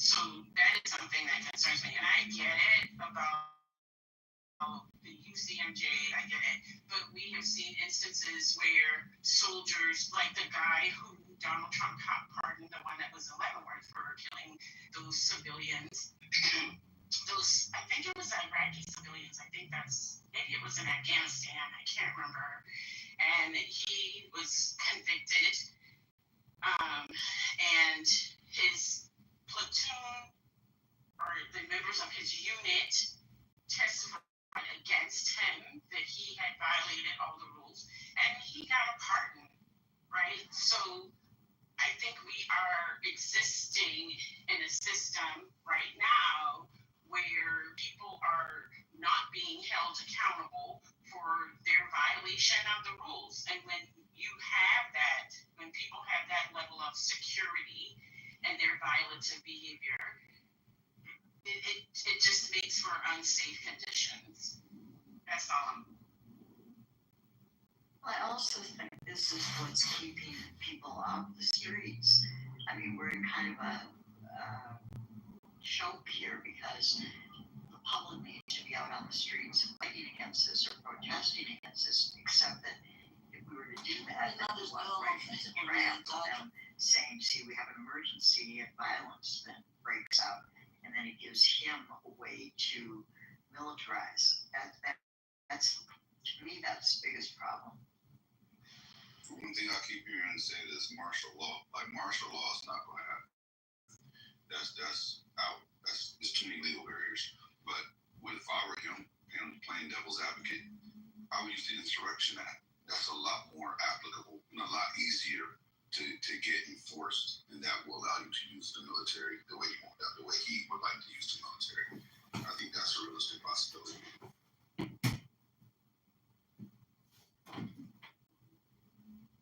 Meanwhile, have you all seen how his hand and wrist are all bandaged? Apparently his hands and wrists are... Those hands and wrists are bandaged. They're all, bruised and bandaged. And they're saying it's because of this vein issue that he has. I was just reading up about it. Insufficient. Sorry, go ahead. What is it? Thrombosis is what I heard. Right. But I'm just trying to figure out why are there bandaged? You guys are not. There shouldn't be any reason if you have thrombosis in your hands. Are they wrapped with A-strap? Because I'm trying to. Where have we seen his hands bandaged? When did that happen? That's what I'm trying to. He's having makeup on them. I'm actually looking at it right now. You can see. Maybe compression. It's probably compression. Yeah. But they don't usually do that, you guys, for thrombosis in your hands. Lisa, I don't know that. I just heard that. That's not factually back. The only reason I would think of a bandage is them having an infusion, and when they take the needle out, they apply pressure, but I don't see him leaving it on so the press can see it. I'm not saying anybody's lying. I'm gonna go look myself and see if I can see it. Harness is reporting it, and you can see an actual picture of it if you want to hear what he has to say. Do you have a link? Yeah. Or is it put in your PTR? Oh, the picture of his veins here. I can go into the reel and see if I can grab a screenshot of it if you want me to do that. Yeah, I think he's been getting IV IV medication because his hands have been bruised and have been using makeup over them, and he has venous insufficiency, whatever. No one has said thrombosis. That's a whole other situation, right? That's a whole other thing. You can't just throw that in there and call it that. I'm not making any sort of No. I know you're not. Yeah, I'm just listening to Aaron's report about it. And in the report, you can see it if you want to hear what he has to say. I don't think he would just come out and say something like that. Well, can you do the picture first? I'm gonna have to. I'm gonna have to go through the whole reel to find it, but yeah, I can do that.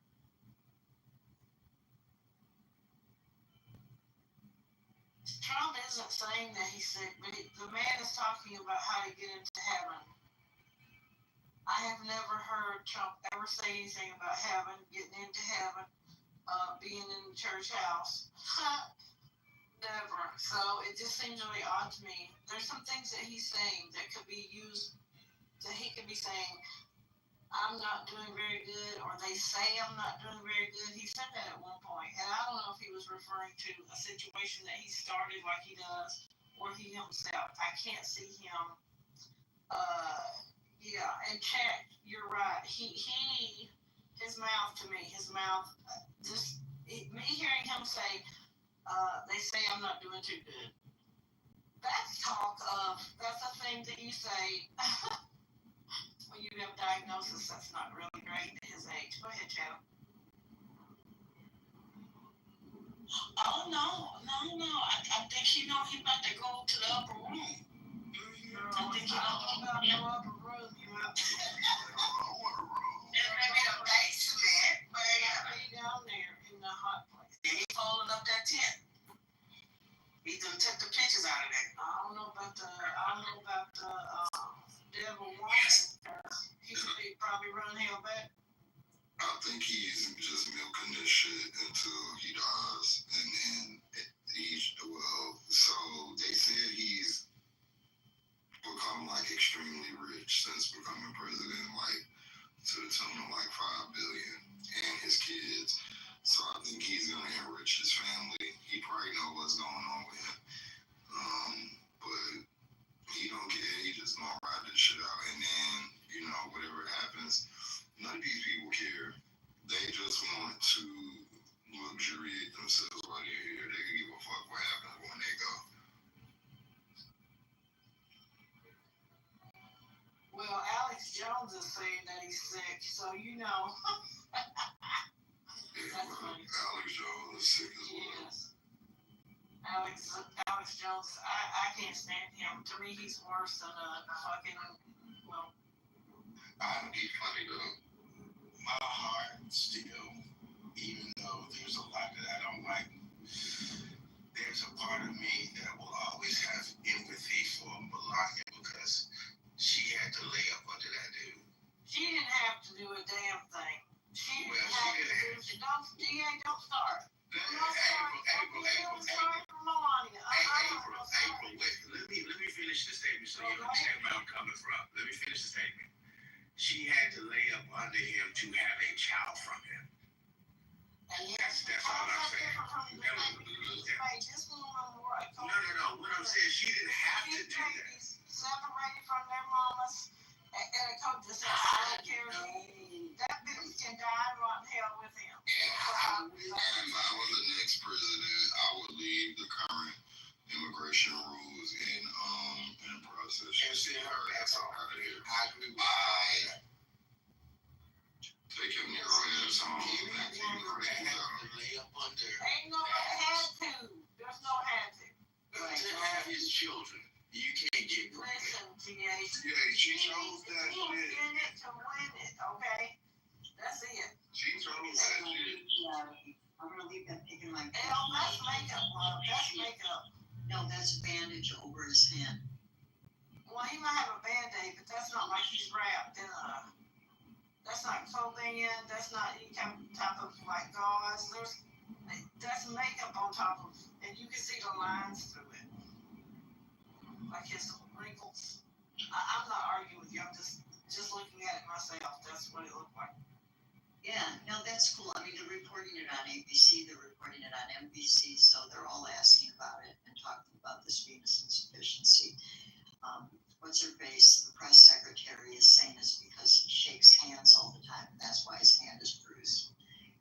that was. Yeah, because that's the thing we've seen in the medical world is people shaking hands excessively and having everything like their ankles swell up, because that's the thing. I wish I could talk to that silly whore.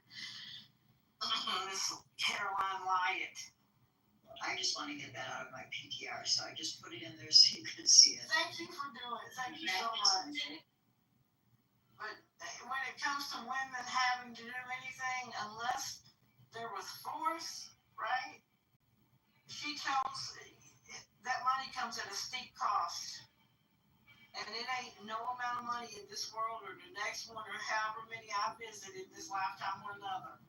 They could induce me to do that willingly. No sir, no ma'am, no way, no how. I really don't know.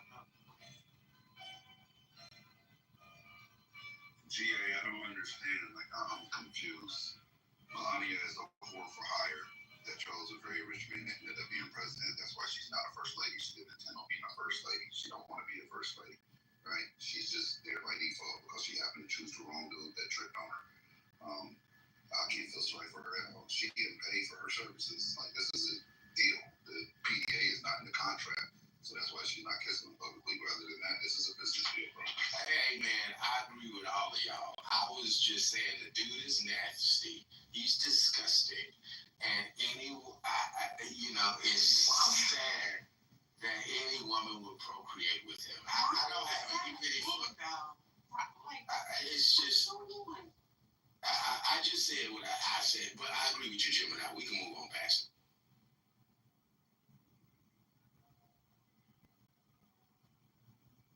I'm sure she ain't doing it anymore. She shouldn't have it now. Just when you zoom in on those ankles, my God, they are huge. That's why I say stovepipe. His ankles are stovepipe right now. Absolutely. It's and as for what's going on with his hands, it's the IVs in his hands. It's the IVs. He's getting IV medication, and he's probably resulting in kidney or heart issues because the fluid that he's carrying around, even with the medication, is not reducing. And he's still, that's what the articles were trying to. And Richard, I'm not being fat phobic because I'm fluffy myself. Ankles, go look at his ankles. He got lymphedema, and my mother got that when she had breast cancer. So you have to have usually something triggers it, or you have it like all your life. So something going on. Yeah, his whatever. But he's old. He's like 80, right? Yep, you have to understand he has access to the best medical care you could ever believe in and come up with. The way he came out of COVID, that's why he got that experimental gene therapy shit that people were getting, rich people were getting. Don't quote me on gene therapy. I just know it was not approved by the FDA yet. I had to go back and look what it was, but they were getting that treatment. He got that at Walter Reed. He got all kind of shit. So Yeah, it was an infusion. It was an infusion. If they're What's unable, CHF? What's that's that? congestive heart failure. Oh, okay. If he's still this fluffy and puffy and nothing, them ankles is over the shoes, okay? And he's getting some kind of intravenous Lasix or some other medication, and it ain't going down. That's also one of the ways, Gemini, that I didn't know at the time, but when I had my heart attack, my ankles were swollen. They don't typically get swollen. So I've been on water pills for like a year and a half now, since I think it's heart related. You mentioning that, I can tell you this, right? I know with my uncle, the way that we knew he was having heart issues was the swelling in his lower legs, like the water weight in his lower legs was the indicator. And they started giving him heart medication and things of that nature. I think it's very likely that Trump is experiencing that, and he's doing exactly what he accused Biden of, right? Remember how he said Biden wasn't forthcoming with his diagnosis? I think he knows what the fuck is going on with him already right now. He don't want to let us know because he try to appear strong, so he wants us to make up on band-aids, whatever, and try to cover that shit up. He needs another better makeup person because they don't blend or do anything.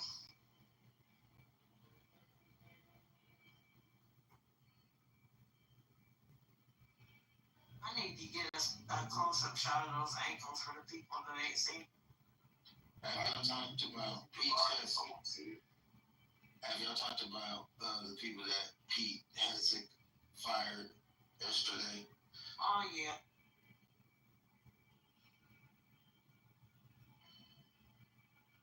Because they were mad that they told the truth about the strikes against Iran.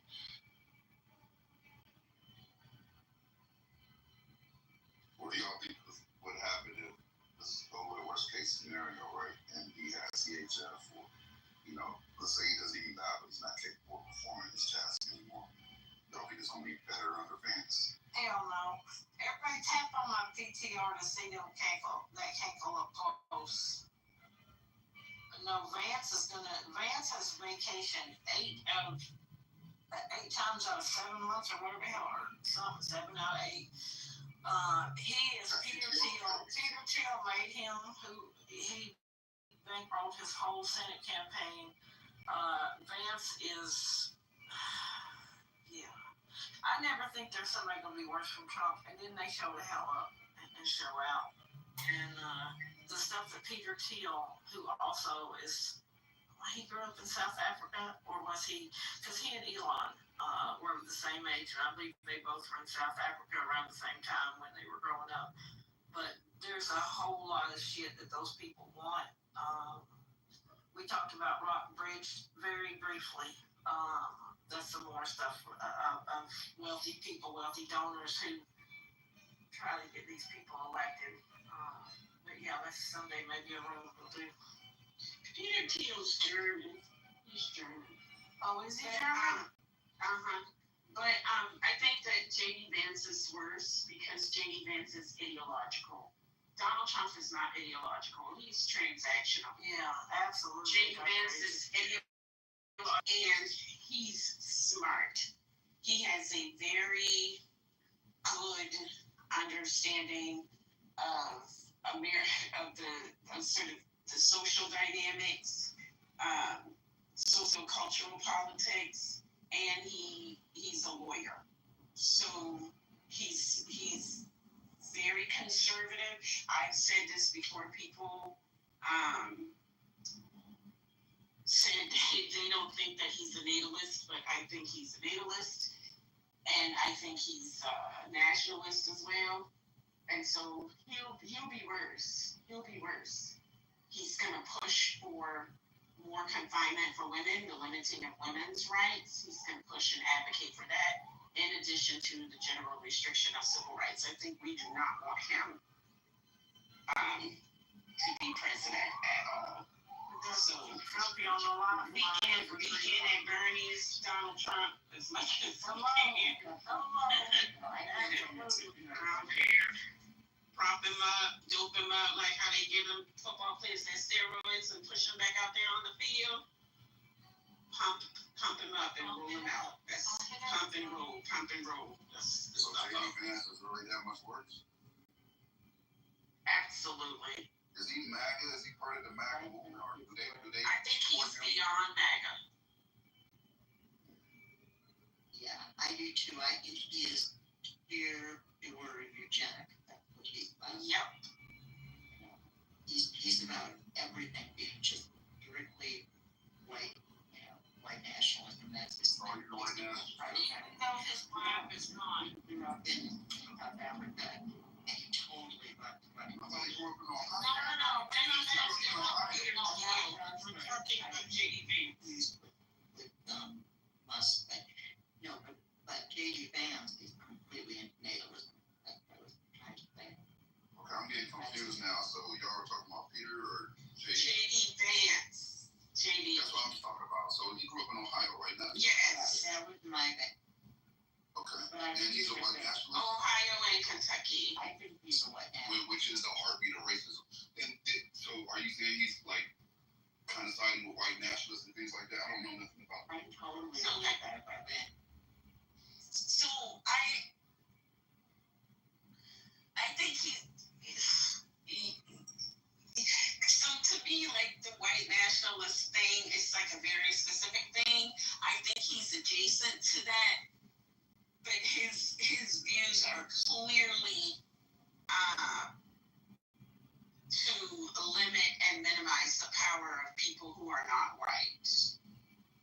I would not go so far as to say that he wants the elimination of those people from the country. I would say is the white nationalist position. So I wouldn't go so far as to say that. I could be wrong about that. But he's definitely aligned with ideas about basic sort of white supremacist ideas, even though, and it doesn't matter that he's married to someone who's not white, because that's a part of it as well, right? What nationality is white? I'm sorry? What nationality is this white? She's Indian. Because I mean, a lot of these people, they take their colonialism personal too. Like they colonize in other ways too. And his wife probably subscribes to a lot of his ideas about people of color, because that would not be off brand. Yeah, she's from Genesis. I'm sorry? No, I said she comes from a caste system society. Yeah, but I mean, a lot of them, a lot of East Asian women, particularly Indian people, they are very, they have a lot of anti-blackness. They're very white identified. They're very much British, a lot of them, in the colonial sense, totally colonized. So.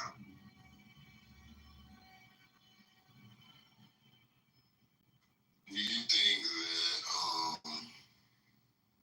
that there's a chance that you remember all the stuff that he was saying about Donald Trump, like prior to? Do you think that he would revert to that person, or you think that was part of it too?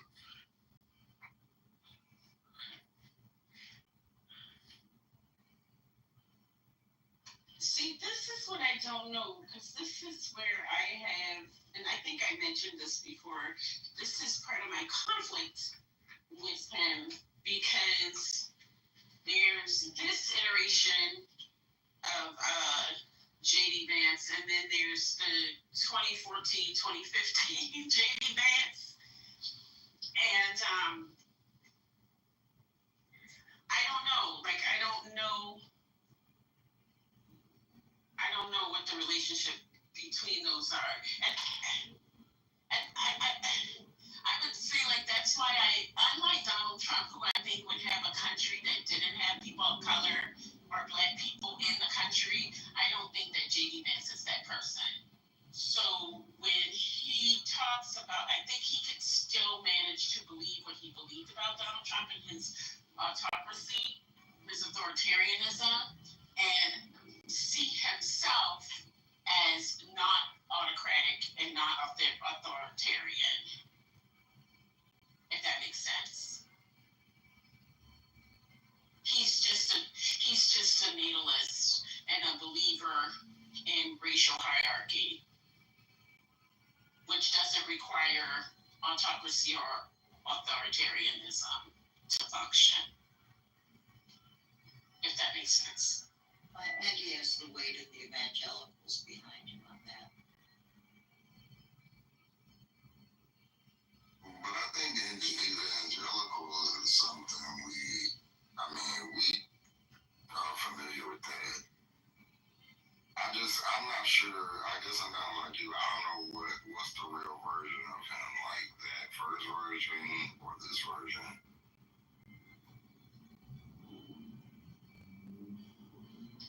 Yeah, because as I think about, and the other thing is, like, he's doing a lot of talking now.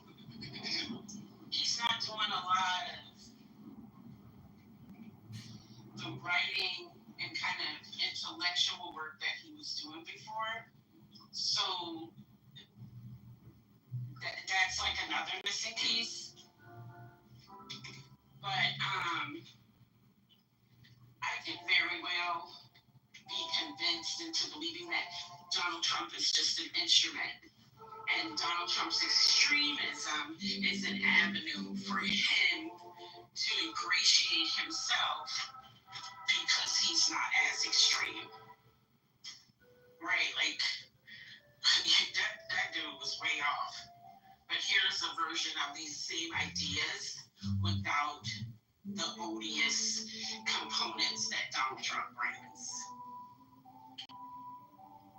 I could be convinced that that's a strategy.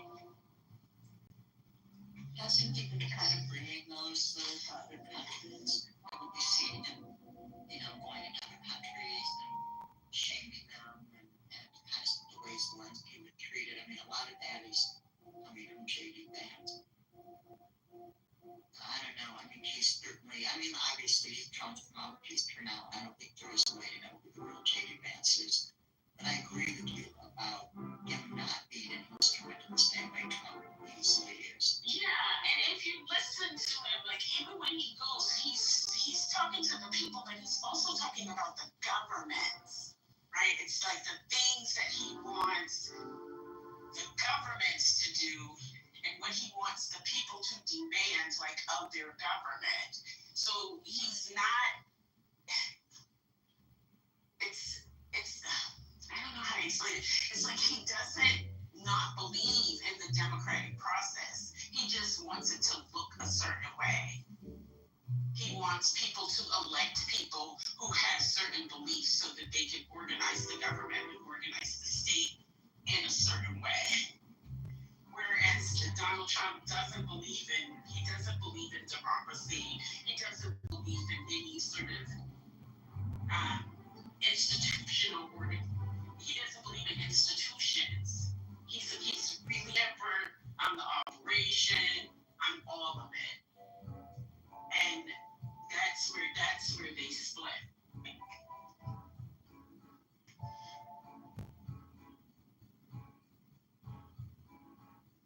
It's interesting how Musk has just appeared on the scene. I mean, we never talk about Musk anymore. It's like his election was done and then he was just gone. After all that messing.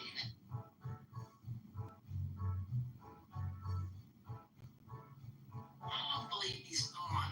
I think he still supports Trump monetarily. I think he just stepped out of the lot for a second.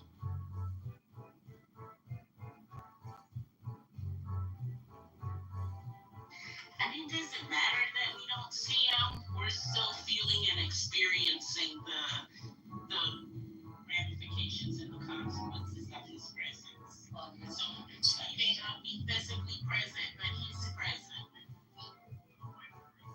Right? I mean, Yeah, definitely.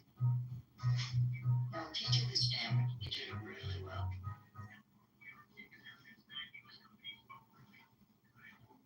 that's like I said before, it's going to take us 2-3 generations to undo this. This is not a one election fix. I was listening to Gates, I think it was last week, and he was saying that the damage that the tariffs are going to do and the damage that Trump is doing to our economy is on the hills for the next couple of decades. That prices will continue to rise for that long. Yes. Yeah. We're never going back. We're never going back.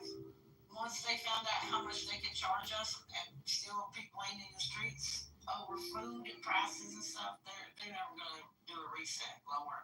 There might be a chain or two here and there. I think it was at Aldi's that wanted to lower prices and did lower prices. Costco will remain who they are probably. But these other, why would they go back? It's gonna. I mean, at some point, there's gonna be a crash at some point.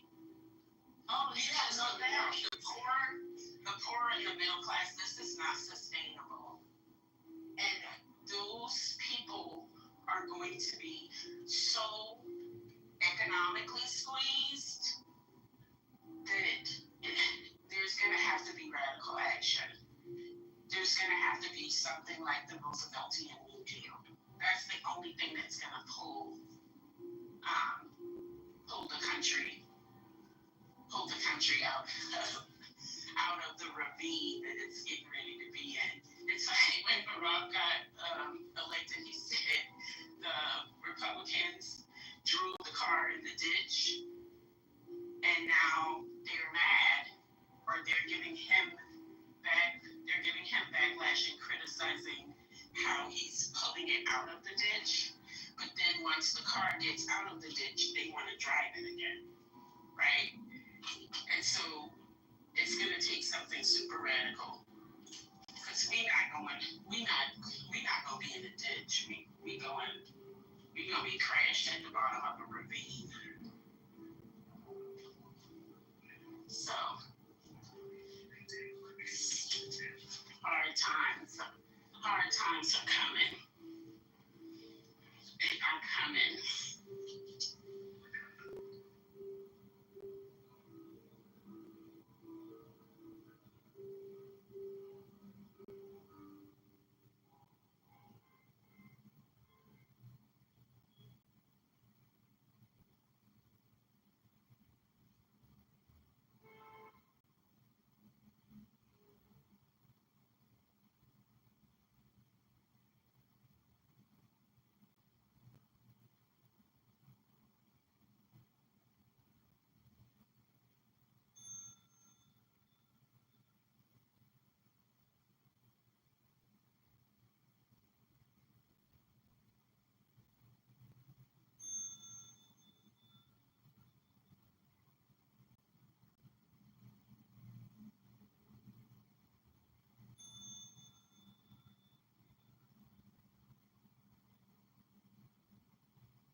I just watched another reel of a doctor saying that he thinks what Trump has going on is congestive heart failure.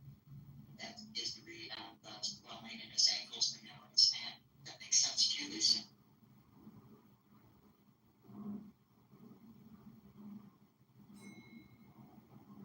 Anyone?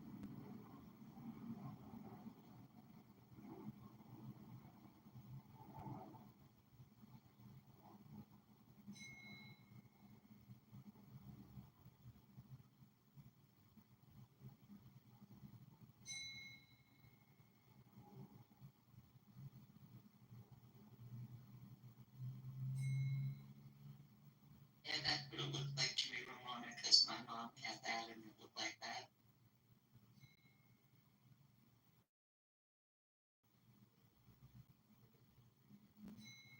I don't think he's going to make it to 2028 events.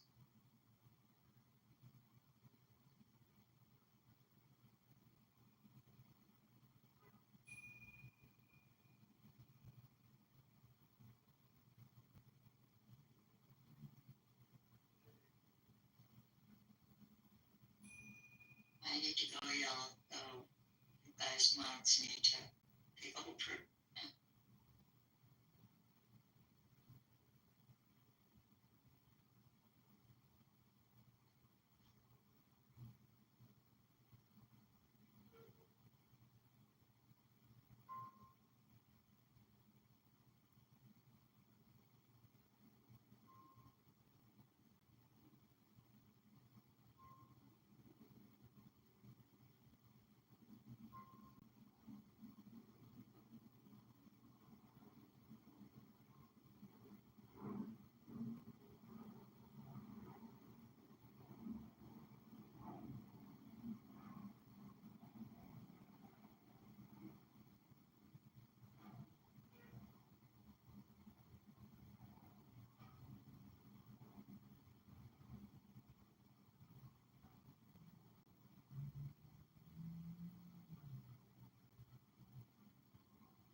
Parliament greeting to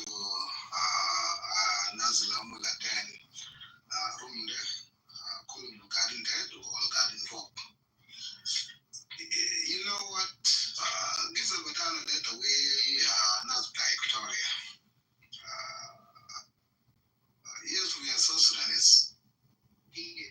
Looking at all that shit look crazy. Like Bloods and Crips, that shit was like, I still remember when I first started seeing GDs and shit in the I was a kid, I noticed the tattoo shit.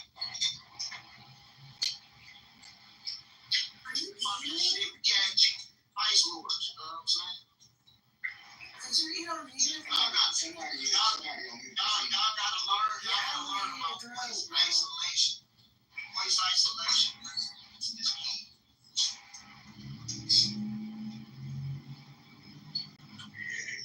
Legs no goddamn routine. All Jay-Z from the destructive to art. Someone you have, or I just gotta leave. I don't listen to the smacking. Oh, my bad. How you do that? Voice isolation, my baby. I didn't mean to do it. It's muted now. Go ahead, what was you saying? I'm sorry.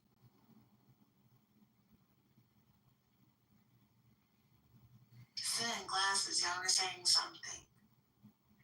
I said, I'm always saying that Jay-Z brought the death and destruction to our kids because he influenced the league of drug dealers. Shit just crazy. 92 bricks, nigga. Glasses, but you know, Martin Scorsese should be playing for the mafia. Oh, no, man, what you knows how they praise white people. Oh, my God, they know the way the white people do it. You know, they have suits on. And they snitch. Go figure. Some nigga bullet told on everybody. Killed everybody.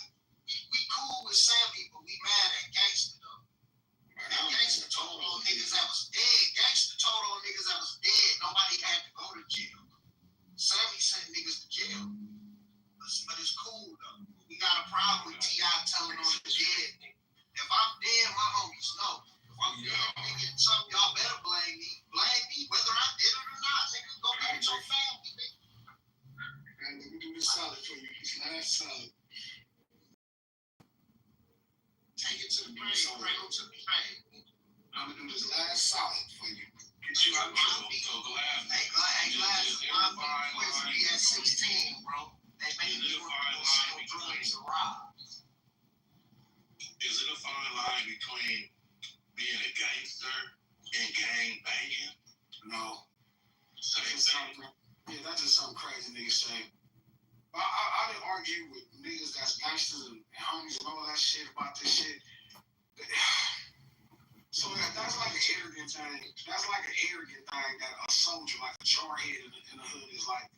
A jarhead will feel like they got more rank, even though they know they don't got more rank. You know what I mean? Like a jarhead feel like a nigga that's putting in work feel like he the most important part of the hood. You know what I mean? I done had this argument with a lot of different homies about who does what, and because everybody think they the baddest niggas, but the jarheads is always the worst. The niggas doing is that think they the baddest niggas. It's an important part to the neighborhood. But no, if you from a gang to have a functioning hood, it's like it's gonna take multiple different types of people. And the reason, like I tell Alexis, unorganized is because they fight that function. Like it's so much more potential to crew gangs and blood gangs. It's way more potential, but again, you got members, a bunch of poor people coming together trying to make it work, and they just start fighting over silly shit. But there's so much more potential to it. But a homie is a homie, you know what I mean? Especially if you grew up with him. There's certain homies that's gonna go shoot. That's their thing. They gonna go shoot every day. That's their favorite thing. You know what I mean? They're jarhead. They ain't gonna be able to make a dime. Then there's certain homies who hustle and make money and still they put on for the hood. Certain homies go to college. Certain homies got jobs. Certain homies just hang out and be bums all day. It's all a functional part of the neighborhood. My cousin, he ain't acting no more. He OG out of Compton and shit. He owns like dental clinics and shit for the community. He doing all types of shit. And if you're a solid homie, you're a solid homie. It don't really matter. But to your point, Jose, there's gonna be a bunch of niggas that's. Me and Mom James had this conversation before. We was on a fucking podcast, and I'm arguing with him down. I'm like, man, James, you can't consider just the jarhead the main nigga, or he the most important part. Imagine the mafia considering the hitman as the most important, part of the community or the organization, I should say.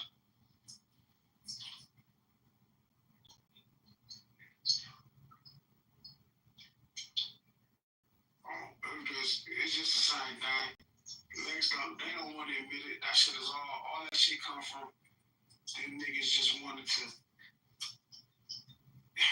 It's how people feel like when the game passed on to the West. It's just like how the Drake fans do it, where they can't believe it happened. So it's like it gotta be something else.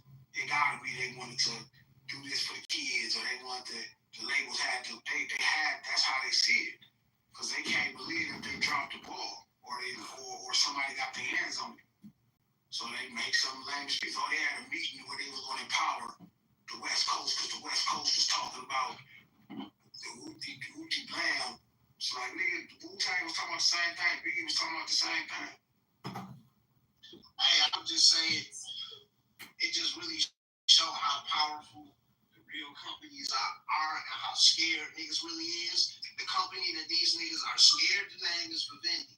That's the real company. And Vivendi own 2 record labels.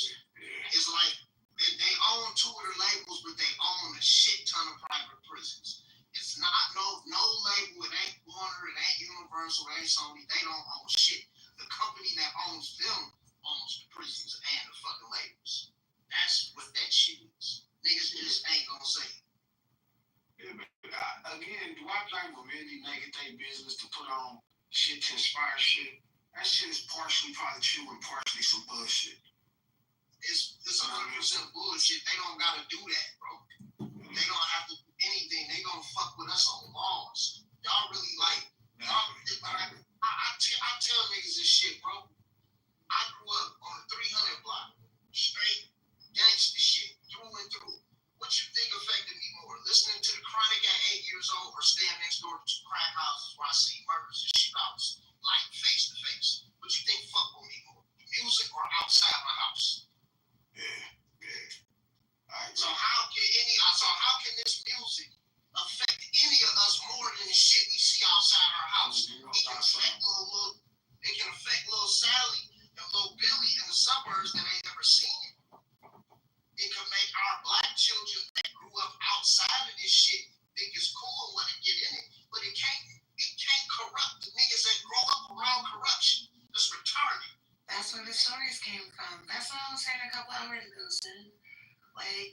That ain't shit, but like the expression of what's going on outside, right? Like it's what you see. Not everybody sees it, but some people do, and that's their story. And then the fans are the people who it resonates with, like you saw it or you can relate to it in some way. At least that's how it is for me. How it was for me. For better or for worse. Really, Callie, all that shit could do for us was provide a soundtrack to the dumb shit we was doing. Right, that too. Y'all was made you feel like I was into it. It just made you feel like you wasn't alone. That's it. Like it was like when I first started selling rock, Jay-Z had came out, and it was like, oh, niggas in New York doing this too. Damn, I wasn't by myself, or it wasn't just as small as my neighborhood. Well, we got some little young niggas right now. They've been there for about 15 years, and the older niggas is like 30. This shit started when they was like teenagers. Niggas couldn't even buy a pack of cigarettes. You know what I'm saying? It's an expand off in the music. Like two different for real, 3 different generations of niggas. You know what I'm saying? And I be telling these little niggas like, bro, y'all gonna hopefully age out. When you age out of it, that's why like the older niggas be talking shit like, oh, why is Benny them they 40s and they still talking about this? Like them niggas were still Man, I hear niggas telling me all the time, like, guys, man, when you gonna stop crib? You gonna be 50. Nigga, I'm not gonna never not be no crib. What do you mean? Well, why the fuck would I wake up and not be a crib? Why the fuck does that mean? Yeah, what the fuck does that mean? Like, you see what's in my PTR glasses? Oh yeah. People so brown. That's gonna be me. That's gonna be with me to the day I die. Man, you just never stop. My wife hated. She hated, bro. Like she hated so bad. She like don't even bring that shit in the house. Don't think that shit. But it represents something that they got reason. They got reason to hate. That's the year. But the truth is, dog. Like it depends on what type of nigga you is. Like if you the type of nigga that. Like you could be whatever type of crib you want to be. You don't gotta. It ain't no rules to how you gotta do your thing. You could be a fucking dentist and be a homie, bro. You do whatever you want to do. Only difference is, you know what I mean. Now you just represent a bunch of people, and every decision you make, you feel me, is like affects them. It affects them. Yeah, it affects them. So it's like that's how I used to feel like. They be like homies, man, my homies will tell you, they be trying to court niggas on. They be like, man, don't court these old weird ass niggas on. All these niggas doing nothing dumb and then doing it in the name of the set, then I'm just looking stupid all the damn time. That's why my world is different. You can't like I tell you like this, bro. Y'all took certain principles from us and like really adhere to them, it'll clean all y'all shit from niggas wouldn't know what the fuck is going on. Man, I try to tell my homies, bro, we should start collecting dues. I said dues, cuz. Let's start collecting dues. I mean, like, that way niggas in prison, feel me, we could, you know, it'd be a cheap dues. I'm like, man, certain homies, that's a good standard in prison. That we can make sure they little canteen is solid and they got all the phones and cell phones, especially if they're in good standards. I'm like, every time it's a hood day, and we do 2 hood days. We got the hood day that's 11/7, and we got the 117 hood day. And I'm like, man, they can finance that. And I'm like, man, we can really raise enough money. Certain homies, like, we can put certain, like, get a scholarship away from the set and all that. Man, you would have thought, oh man, that's what, you know, some homies is cool with it. Some man, nigga, you know, every homie can't afford that. Well, they should be gangbanging if they can't afford $25 in dues. That's just crazy. You better go earn it. You need a job, nigga. Yeah. My cousin, he used to do that with homie Wallace. They used to do that. And like they did that up until they still kind of do shit like that. It's strictly like community based, like you said. And the whole point, just like that big shootout that happened in Texas with all the bikers, like 200 niggas, they all get locked up and nobody said a word.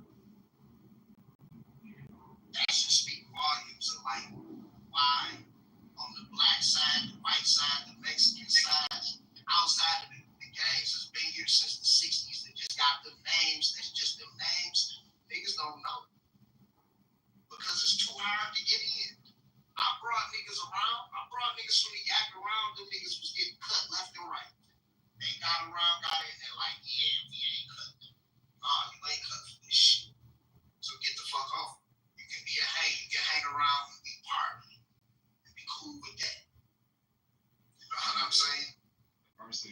always had you on principles, like the beliefs and shit, and then you go from there, because like that's when I went Congressman to me.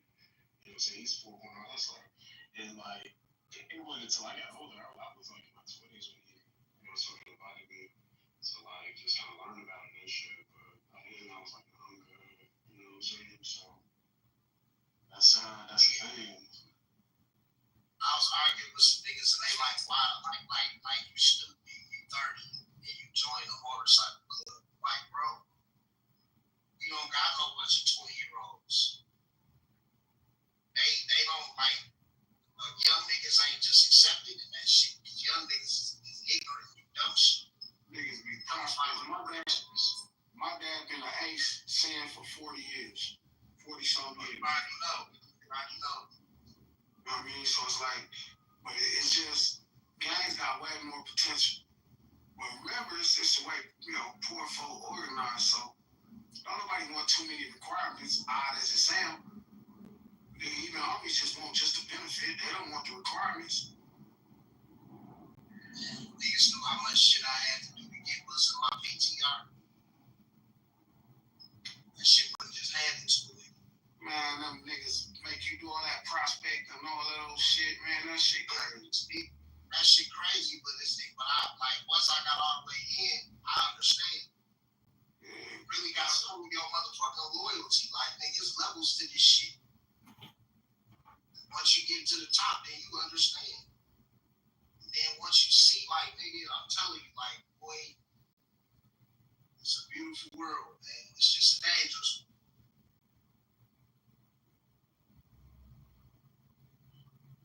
It's all good, though. I just want Lex to admit it. He know what he's starting to see that it's true. God already sent you a damn request. I don't know why you ain't came up.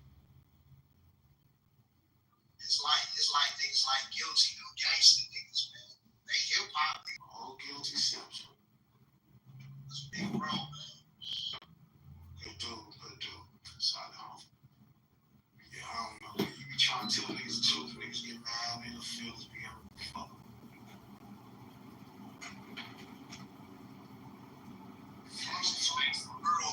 Gangsters, man. Hey, you know what I think though, for real? I think we don't got enough gangsters on the business side like we did before. Niggas like now with all of these numbers and analytics and shit, it's like different type of abs and control for running the shit and getting in positions of power.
I'm just telling you that. You said niggas die every day.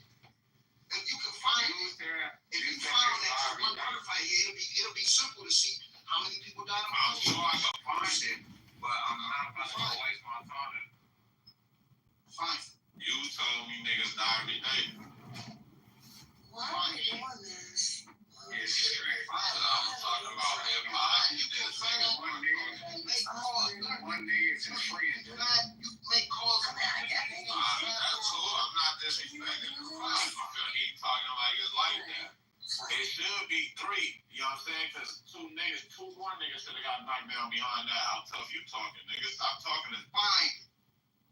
Find it. Find it. Go make the right find it. Nah, I was at 75,000. Yeah, niggas ain't knocking shit. Michigan, Detroit, for sure niggas getting killed. It's $1,000 house.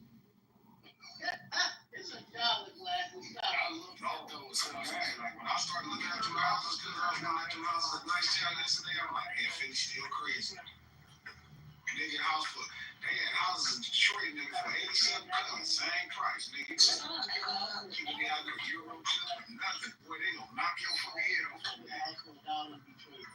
Yeah, they for sure. They say Skirt turned this South Fig. That was your man, though? I'm looking it up. That was on the target. I know y'all got to what nobody got targeted so clean. That's a whole nother mind. She said he'd never been to the He was asking the question, bro. I'm fine my business, bro. What you mean that's us, bro? Mitigation of the y'all niggas is squatters, man. Just say that.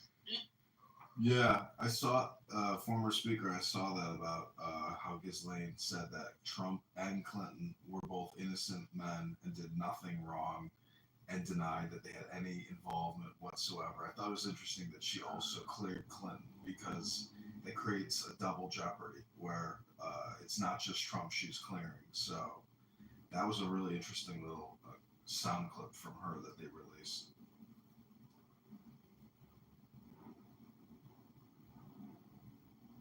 And the Trump's personal former attorney, who now works at DOJ, he says, "I'm not here to give you anything or to promise you anything."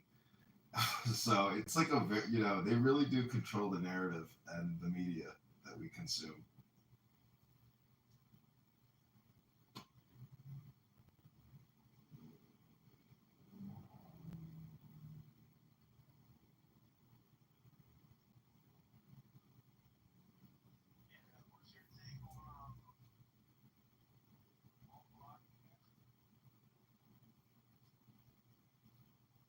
What was that?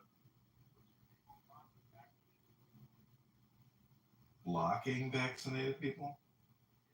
You mean like their profiles? I mean, people got tricked. You have to have compassion and kindness and friendship because people got suckered into the vaccines.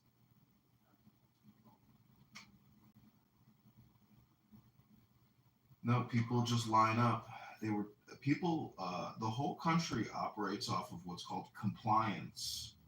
And most people, their whole lives are built around being compliant. And having worked at the former or at the United States Treasury and the IRS, the word which is always tossed around by the commissioner is compliance. You need to come back into compliance. So the COVID-19 vaccine lockdowns and forced vaccinations, that was a compliance exercise.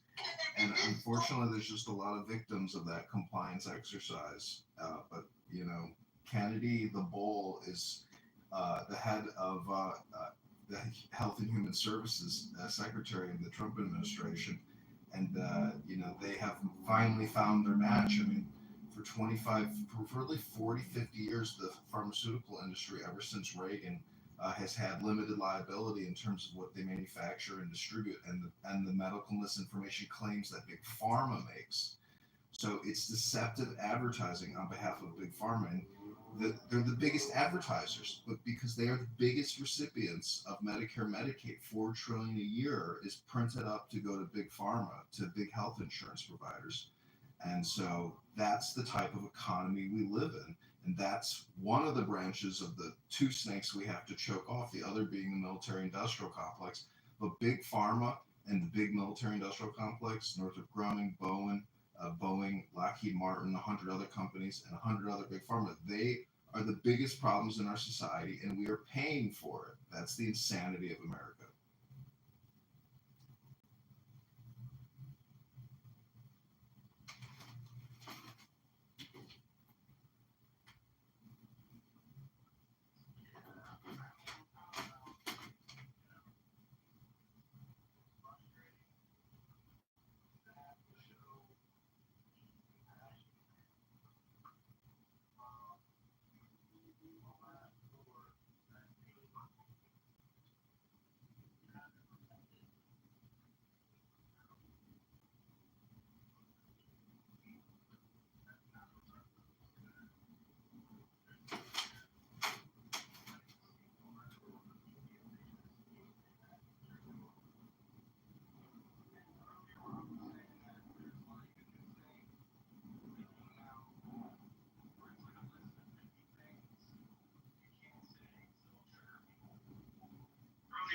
was saying that there's like a new thing that came out where it's like a list of 50 things you can't say because it'll trigger people. Did you hear about that? Could we get that list actually, Rob? Let me slide it. Yeah, let's read this list together as a group, and hopefully we trigger some people. Hopefully.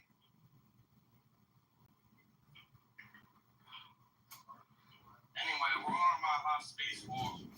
Coming up on a mile and a half right now. Starting to sweat. I have so many people who got injured or died. Crazy. Yeah, and a lot of them have repented, if they're still alive. My friend's dad got it and then died within a day or two. Yeah, that's directly from it. Died from it. So.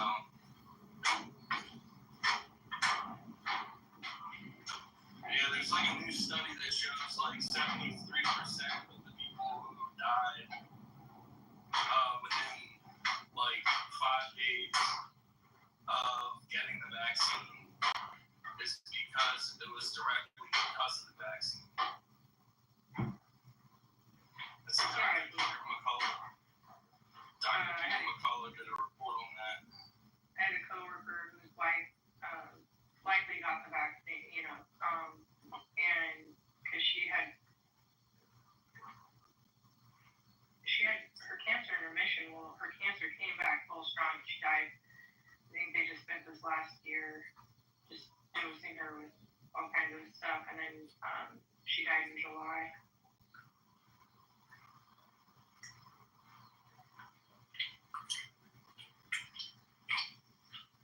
Vaccines are still extremely triggering. I just did an interview with a former Marine nurse and podcast host. He's vaccinated, his whole family is vaccinated, his grandchildren are vaccinated. Sure enough, we don't have any health problems. Well, health is one of those things where it can sneak up on you in the middle of the night. Next thing you know, you got a major health problem. You're like, where did this come from? Oh, well, maybe taking an experimental vaccine manufactured in India by AstraZeneca, over 1.2 billion dosages were manufactured by AstraZeneca in India. So, Grok is an amazing tool because it cuts through all the friction and the noise and gets you exactly what you're looking for to make your point. And the scamdemic pandemic was long in the making. I mean, I originally saw documentation from the George Bush administration, not just theorizing, but actually planning for this as if this was like a national security maneuver for the American people. But it's just a big dollar giveaway, a huge tax, debt and borrowing scam to stick future taxpayers with all this borrowed money. So they were copywriting or getting all kinds of patents or whatever on like 1993 or 1996 or something like that. But for a long time, you're right. Okay. All right, so I got the blacklist of terms that Democrats say we need to stay away from. So these are all kind of terminologies. Privilege, violence as environmental violence, dialoguing, triggering, othering, microaggressions, holding space, body shaming, subverting norms, systems of the oppression, cultural appropriations, Overton window, existential threat to climate, democracy, autonomy, racial transparency, stakeholders, the unhoused, food insecurity, housing insecurity, person immigrant, birthing person, CSI gender, dead naming, heteronormity, patriarchy, LGBTQ+, I never heard this one, BIPOC, allyship, incarnating person, and involuntary confinement. Those are like all the terms right now. I don't think got more, but those are the ones that they listed. So a lot of these terms are liberal terms. Yep, they're saying it's destroying their party by using them.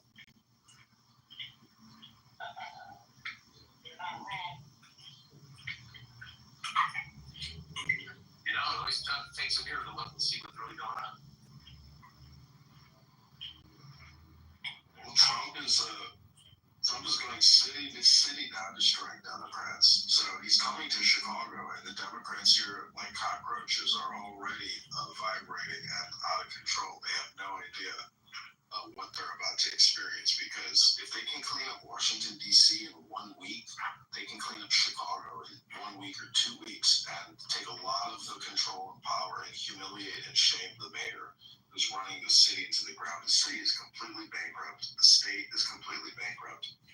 And Trump, like a conquering crusader, is taking America back one city at a time. Great, like, yeah, Portland, Eugene, then go down to California. Jeez, whole place, like the whole West Coast is a mess.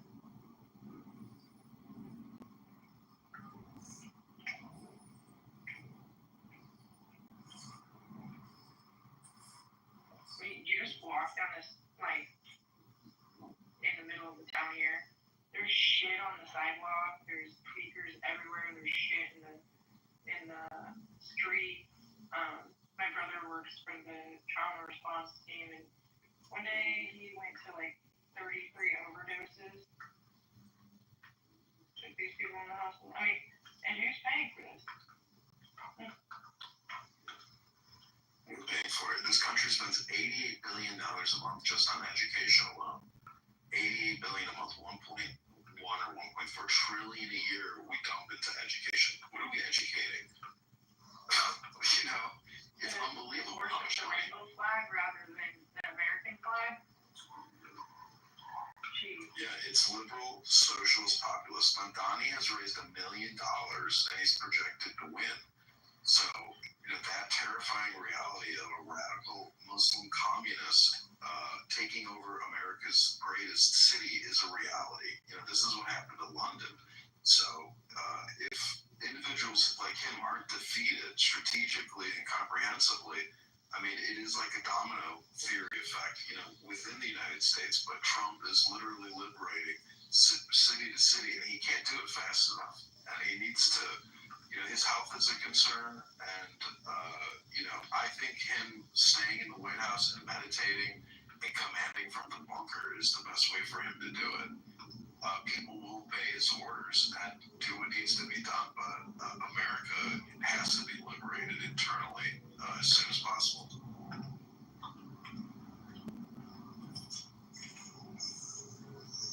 Yeah, he's working a ton. He's messaging numerous times per day. But he needs to do more. I go out pretty much every day, at least 2 hours. I haven't seen one actual guard yet. But I'll tell you, all the fucking criminals and all the little criminals that have been running around causing trouble since I got here have fucking vanished. They've vanished. It's like he's got the invisible hand.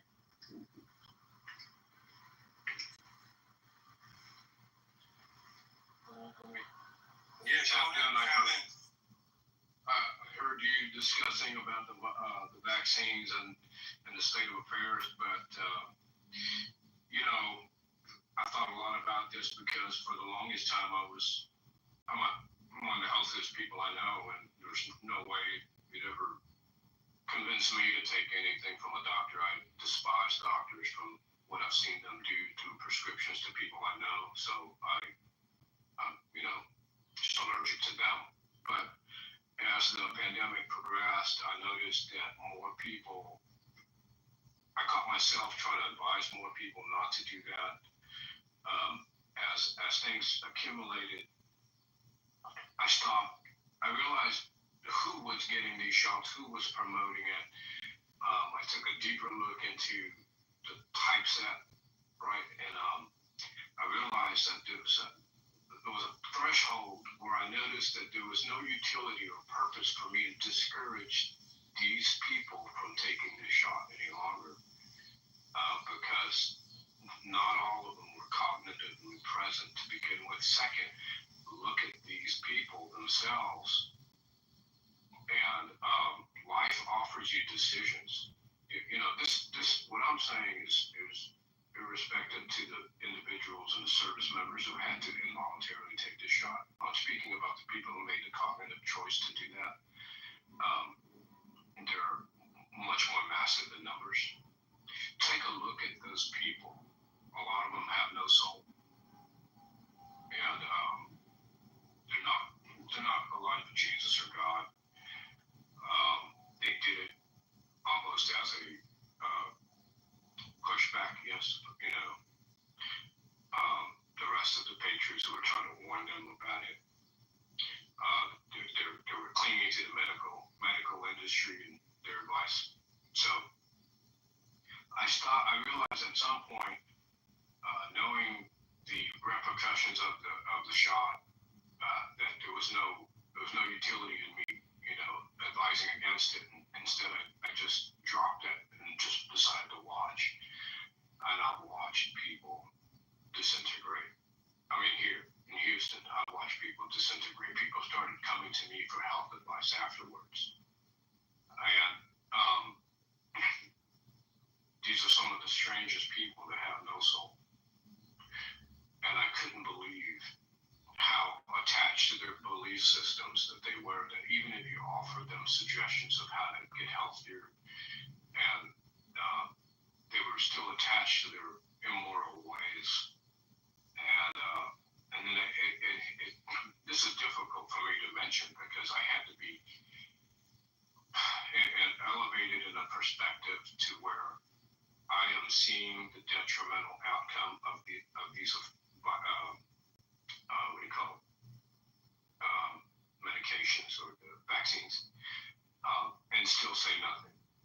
And I had to, consult with God about it and realize that these people were never completely present. And then that took me to a greater perspective about this entire rollout, that it attracted some morally dysfunctional people to terminate or to see the end of their own effect. Yes, it's not a good thing overall, but who are these people to begin with, and look how irrational they're all behaving now. I can see them driving, seemingly distracted, oblivious as they walk, just so detached from their souls. And I had to find moral comfort in God and Jesus, and just to realize that they're not. There's only a few people that are getting into heaven, to begin with. And if you look at statistically through the country, many people don't even acknowledge Jesus. And so I had to find comfort in the kingdom of heaven that not everybody finds their way there.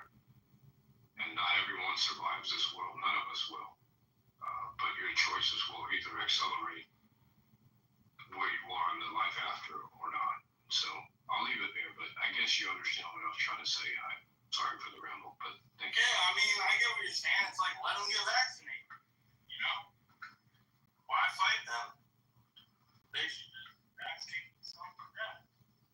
It's not like we want them anyway. I get it.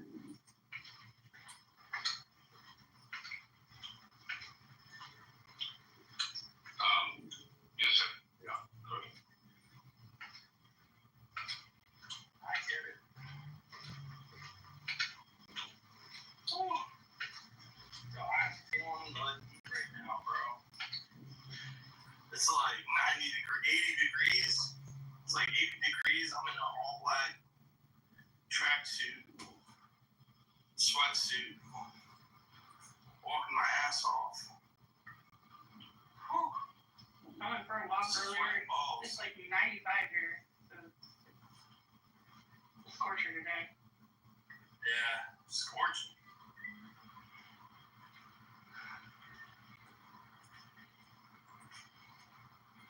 Well, Gus is going to wish you a great rest of your day, and we'll jump back on the motorcycle. I'll talk to you later on. Take care now.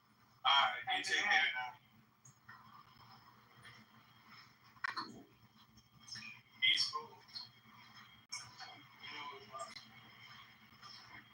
Yeah. I want to take my dog for a walk right now, but it burned his paws, so I'm waiting until things down.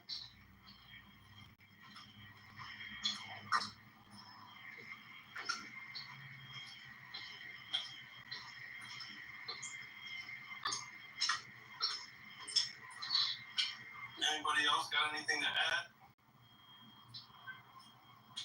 I'm looking at HRF's lexicon.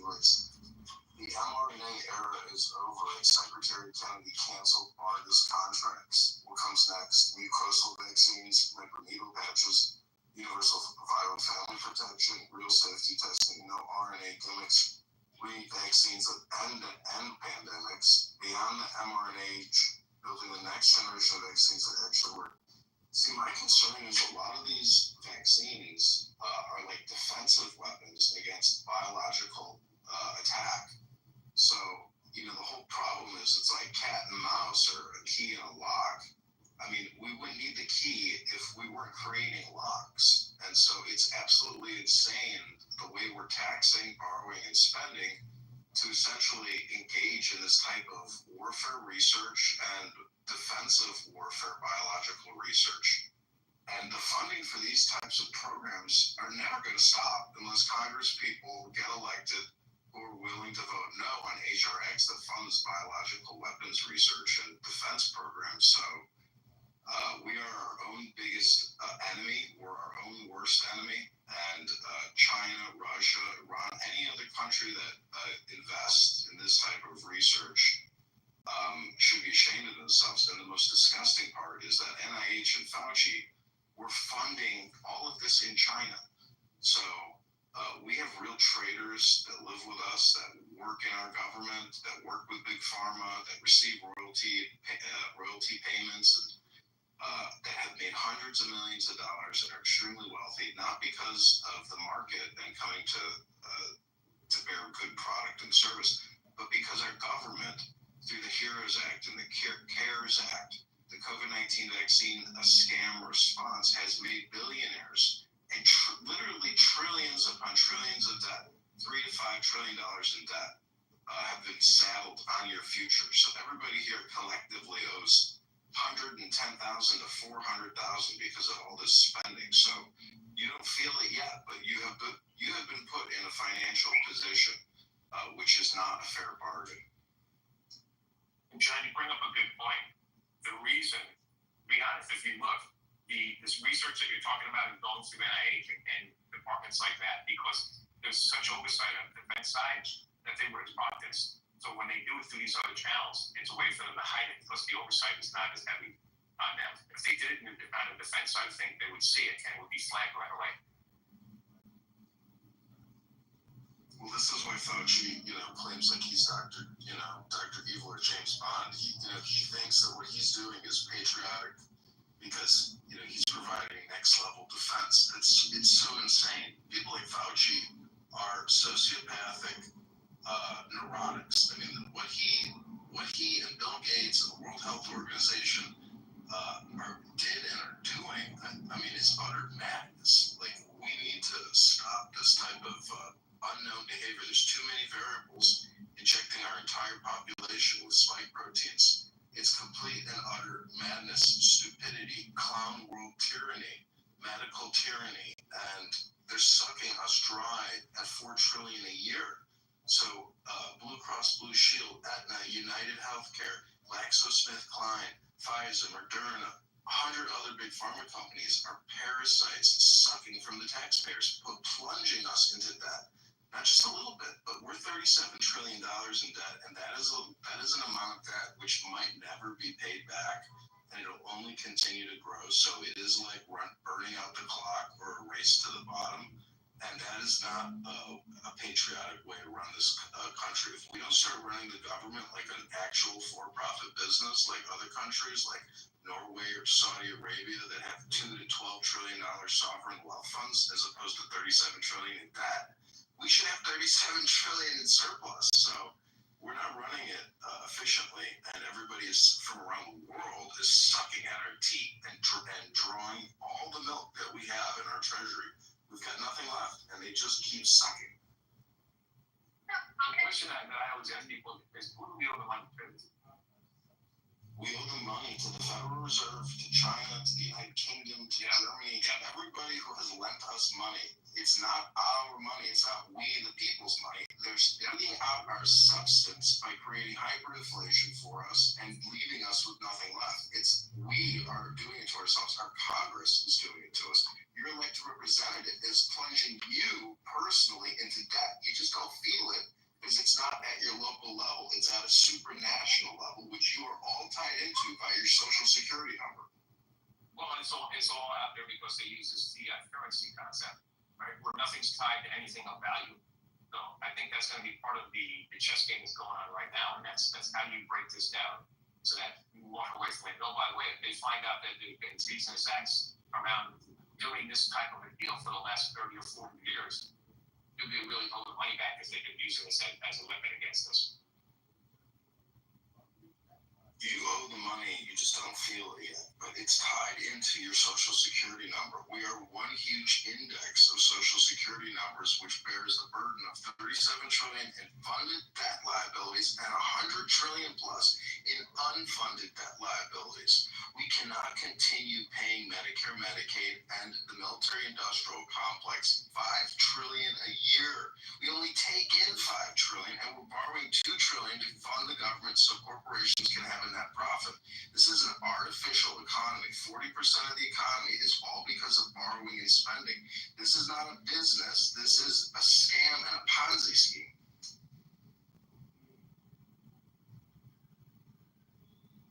No, you're right. You're exactly right, 100%.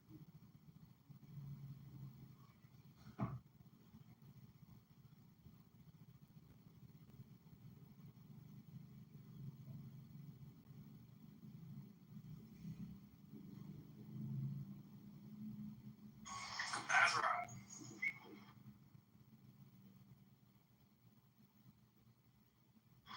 Yep, that's right.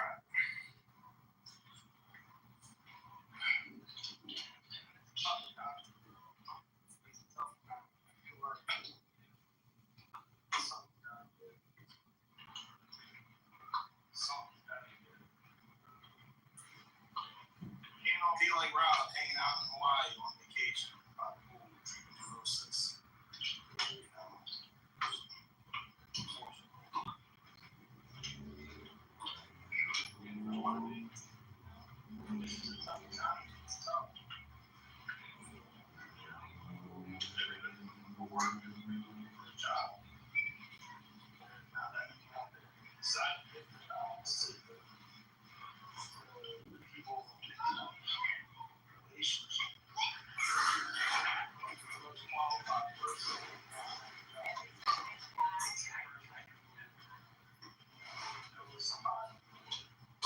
Is it a girl fucking sleep with the boss that's gonna get the job?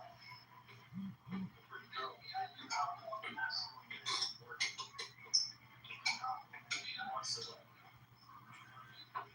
It's the last one.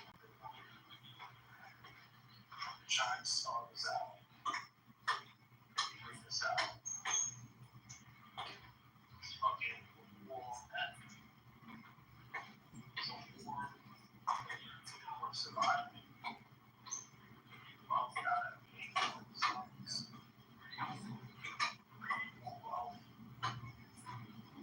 out of the system. That's just going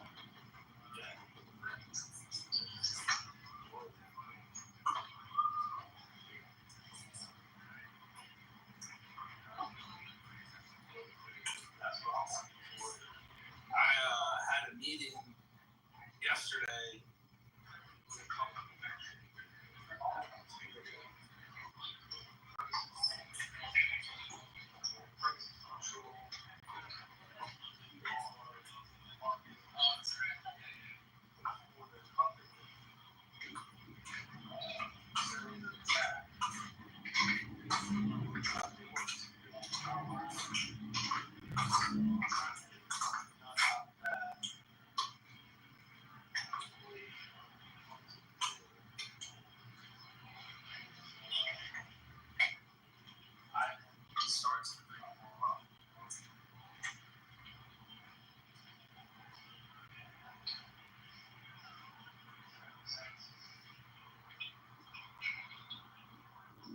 You guys guys hear me? Hello? Rob, are you there? John? I can hear you, brother. I'm just researching a bunch of shit right now in the background.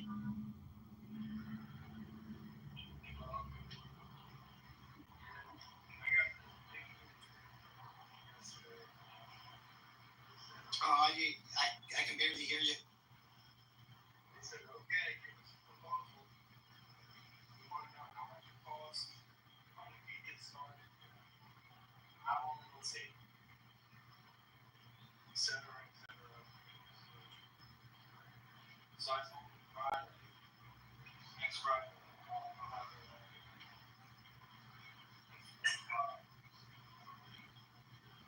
So, got a lot of homework to do.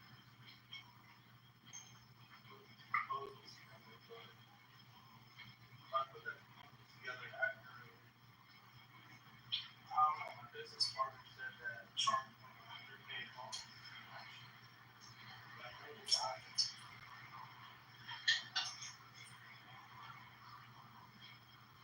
If you want to give me a shout later while you're going through some shit, I'll help you out. Yeah. It's a complex problem.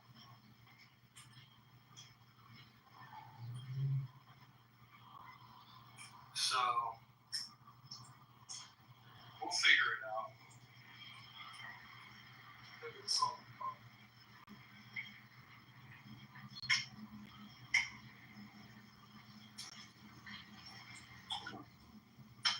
So I have a uniquely positive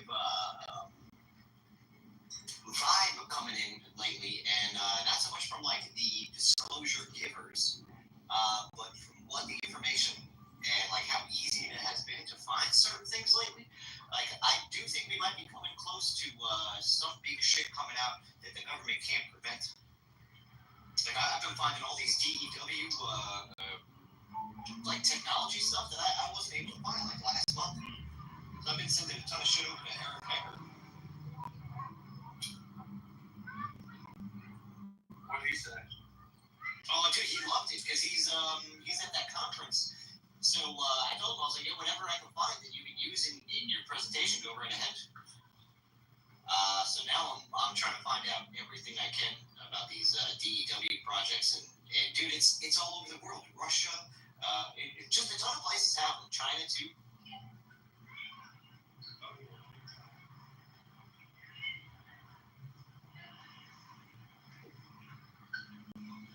I'm dealing with a problem. It's like, what this company's problem is basically they're under attack from like the industrial complex. The big industrial complex has like turned on them. They're trying to hedge their stock.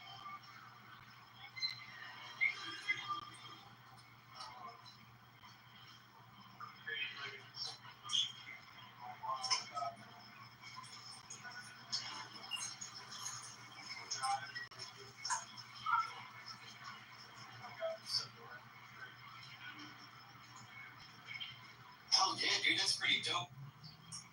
Yeah, this is a company called Appeal. Okay.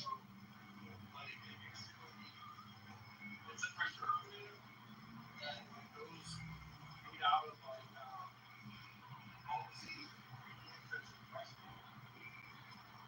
and it goes on the fruit.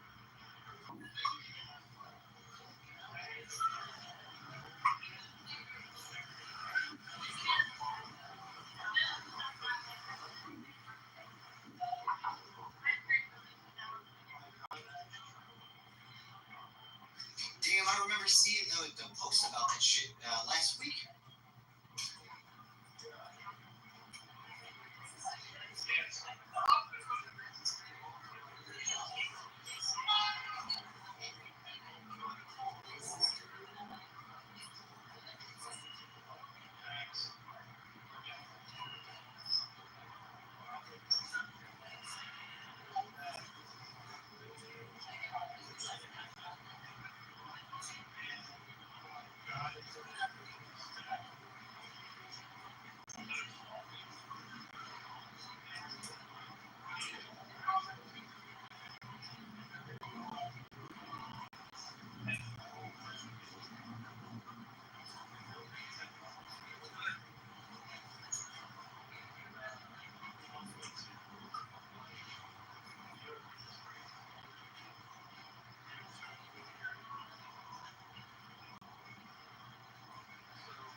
everyone says fuck them.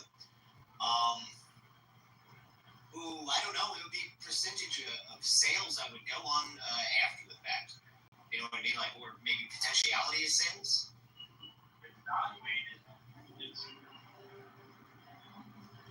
Dude, I wouldn't go for gold, but like, if you were able to save this company, that'd be worth millions, I would assume, right? Yeah, that's awesome. Maybe stock. All right, so instead of a hard line paycheck.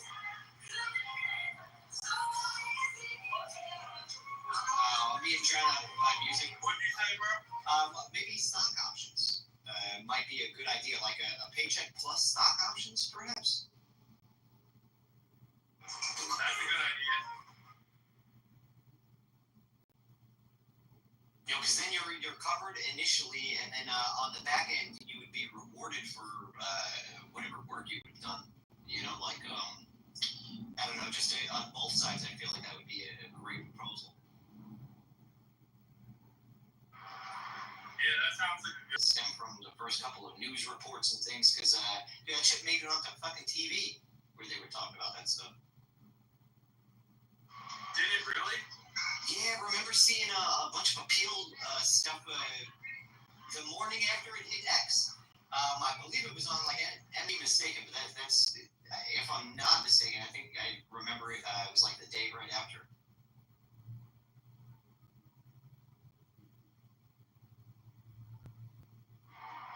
Damn, I didn't think it made it to TV yet. Let me do some research and figure it out. I'll find out exactly where that has gone. Because that could be a big thing too, like a big defining factor. Like if it's already made it onto TV, you've got like an avalanche situation you have to deal with. Yeah, the price has got to go up if it's on TV. When are you supposed to be going over the proposal and everything? Like, how much time would I have to source some information? We're researching all weekend, and then going to start writing it out Monday.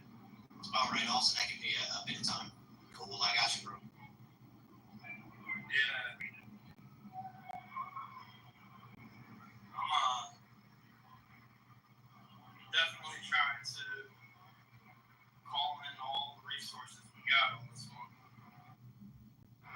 He said, do whatever it takes. He's willing to do whatever it takes, so. Alright, fuck yeah, dude. We're going up against I love this because we're going up against a propaganda mill, bro. This is my biggest enemy in life, is being fucking lied to. It's rather genius, too. Whoever the fuck came up with this narrative,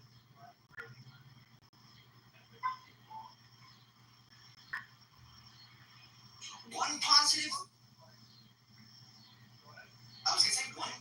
aspect of this whole thing is it shows how shitty of a public demeanor that Bill Gates has at the moment. Nobody fucking likes it.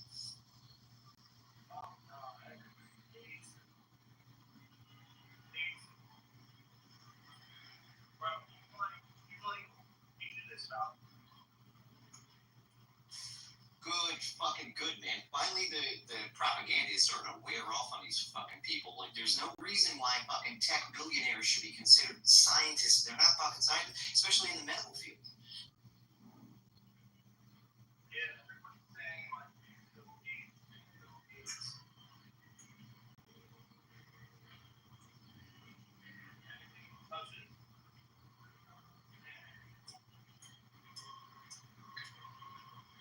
Trying to think too, maybe like a public, you know how they do like public tastings and stuff like that, like in public, like a little demo demonstrating what it does and how it works would be pretty fucking cool. Just because like I feel like even online it might be a bit difficult to prove things aren't falsified, but in person, what are they going to be able to say?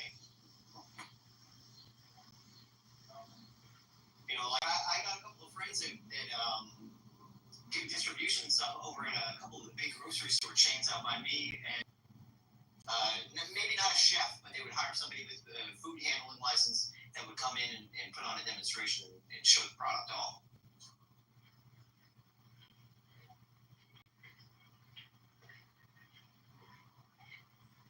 Say that one more time.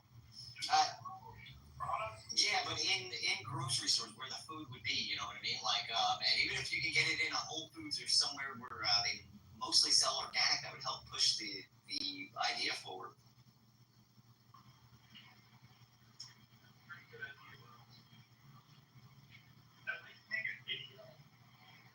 Oh, hell yeah.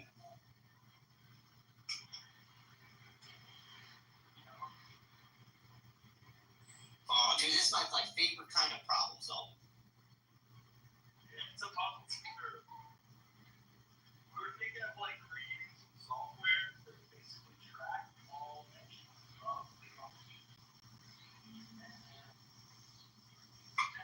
categorize it if it's negative or positive comments.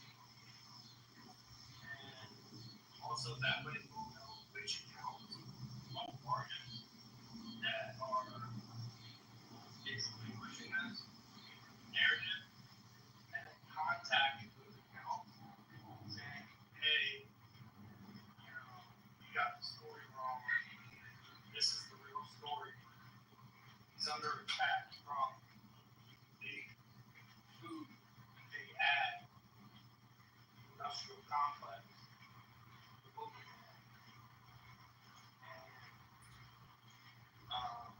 Here's the story. Boom. And then they reverse it. Dude, that, all right. If you get the right coders, man, you can make oh, that's awesome, dude. I would not go exclusive with appeal with that, right? Because you can use that for appeal, but trademark it in a way where you can use that for other businesses that you take on. Like, that's a good bit of fucking software that every industry would love. Like, if you can find out where the propaganda to trash your product is coming from, or even just adequately track it, that's invaluable.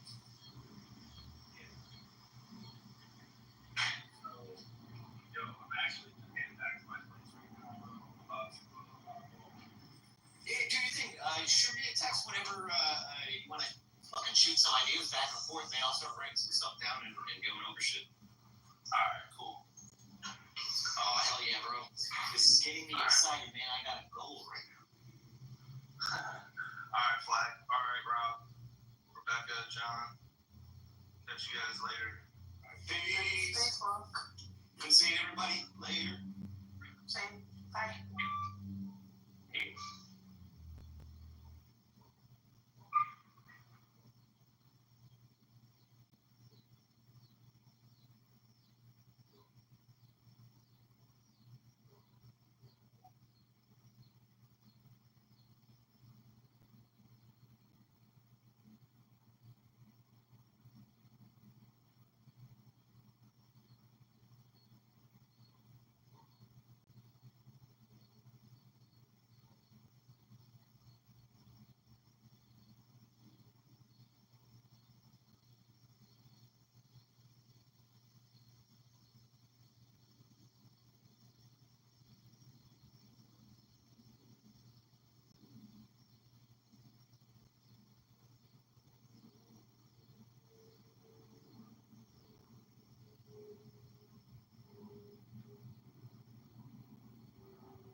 it's good that big.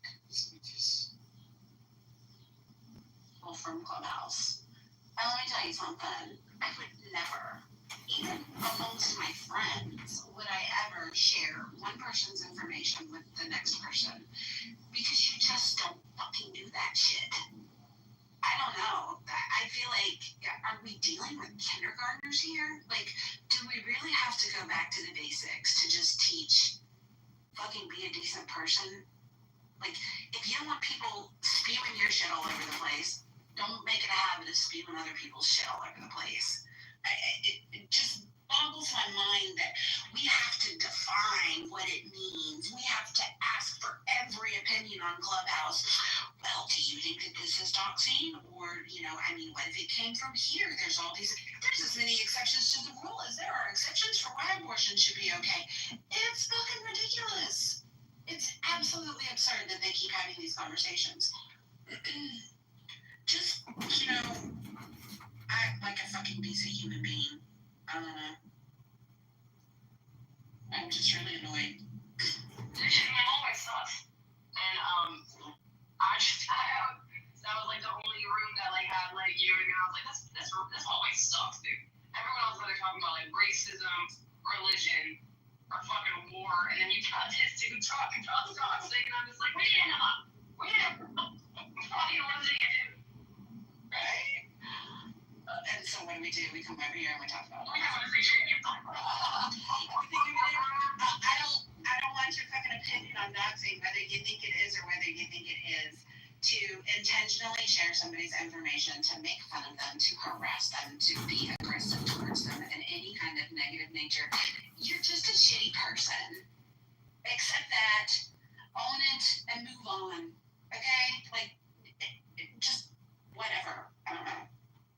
I just can't wait for all the people that are for this to be like, oh, don't dox me. I'm like, It's amazing the lengths. Yeah, it's amazing the lengths people will go to justify their share as though, well, it's okay because such and such happened to me.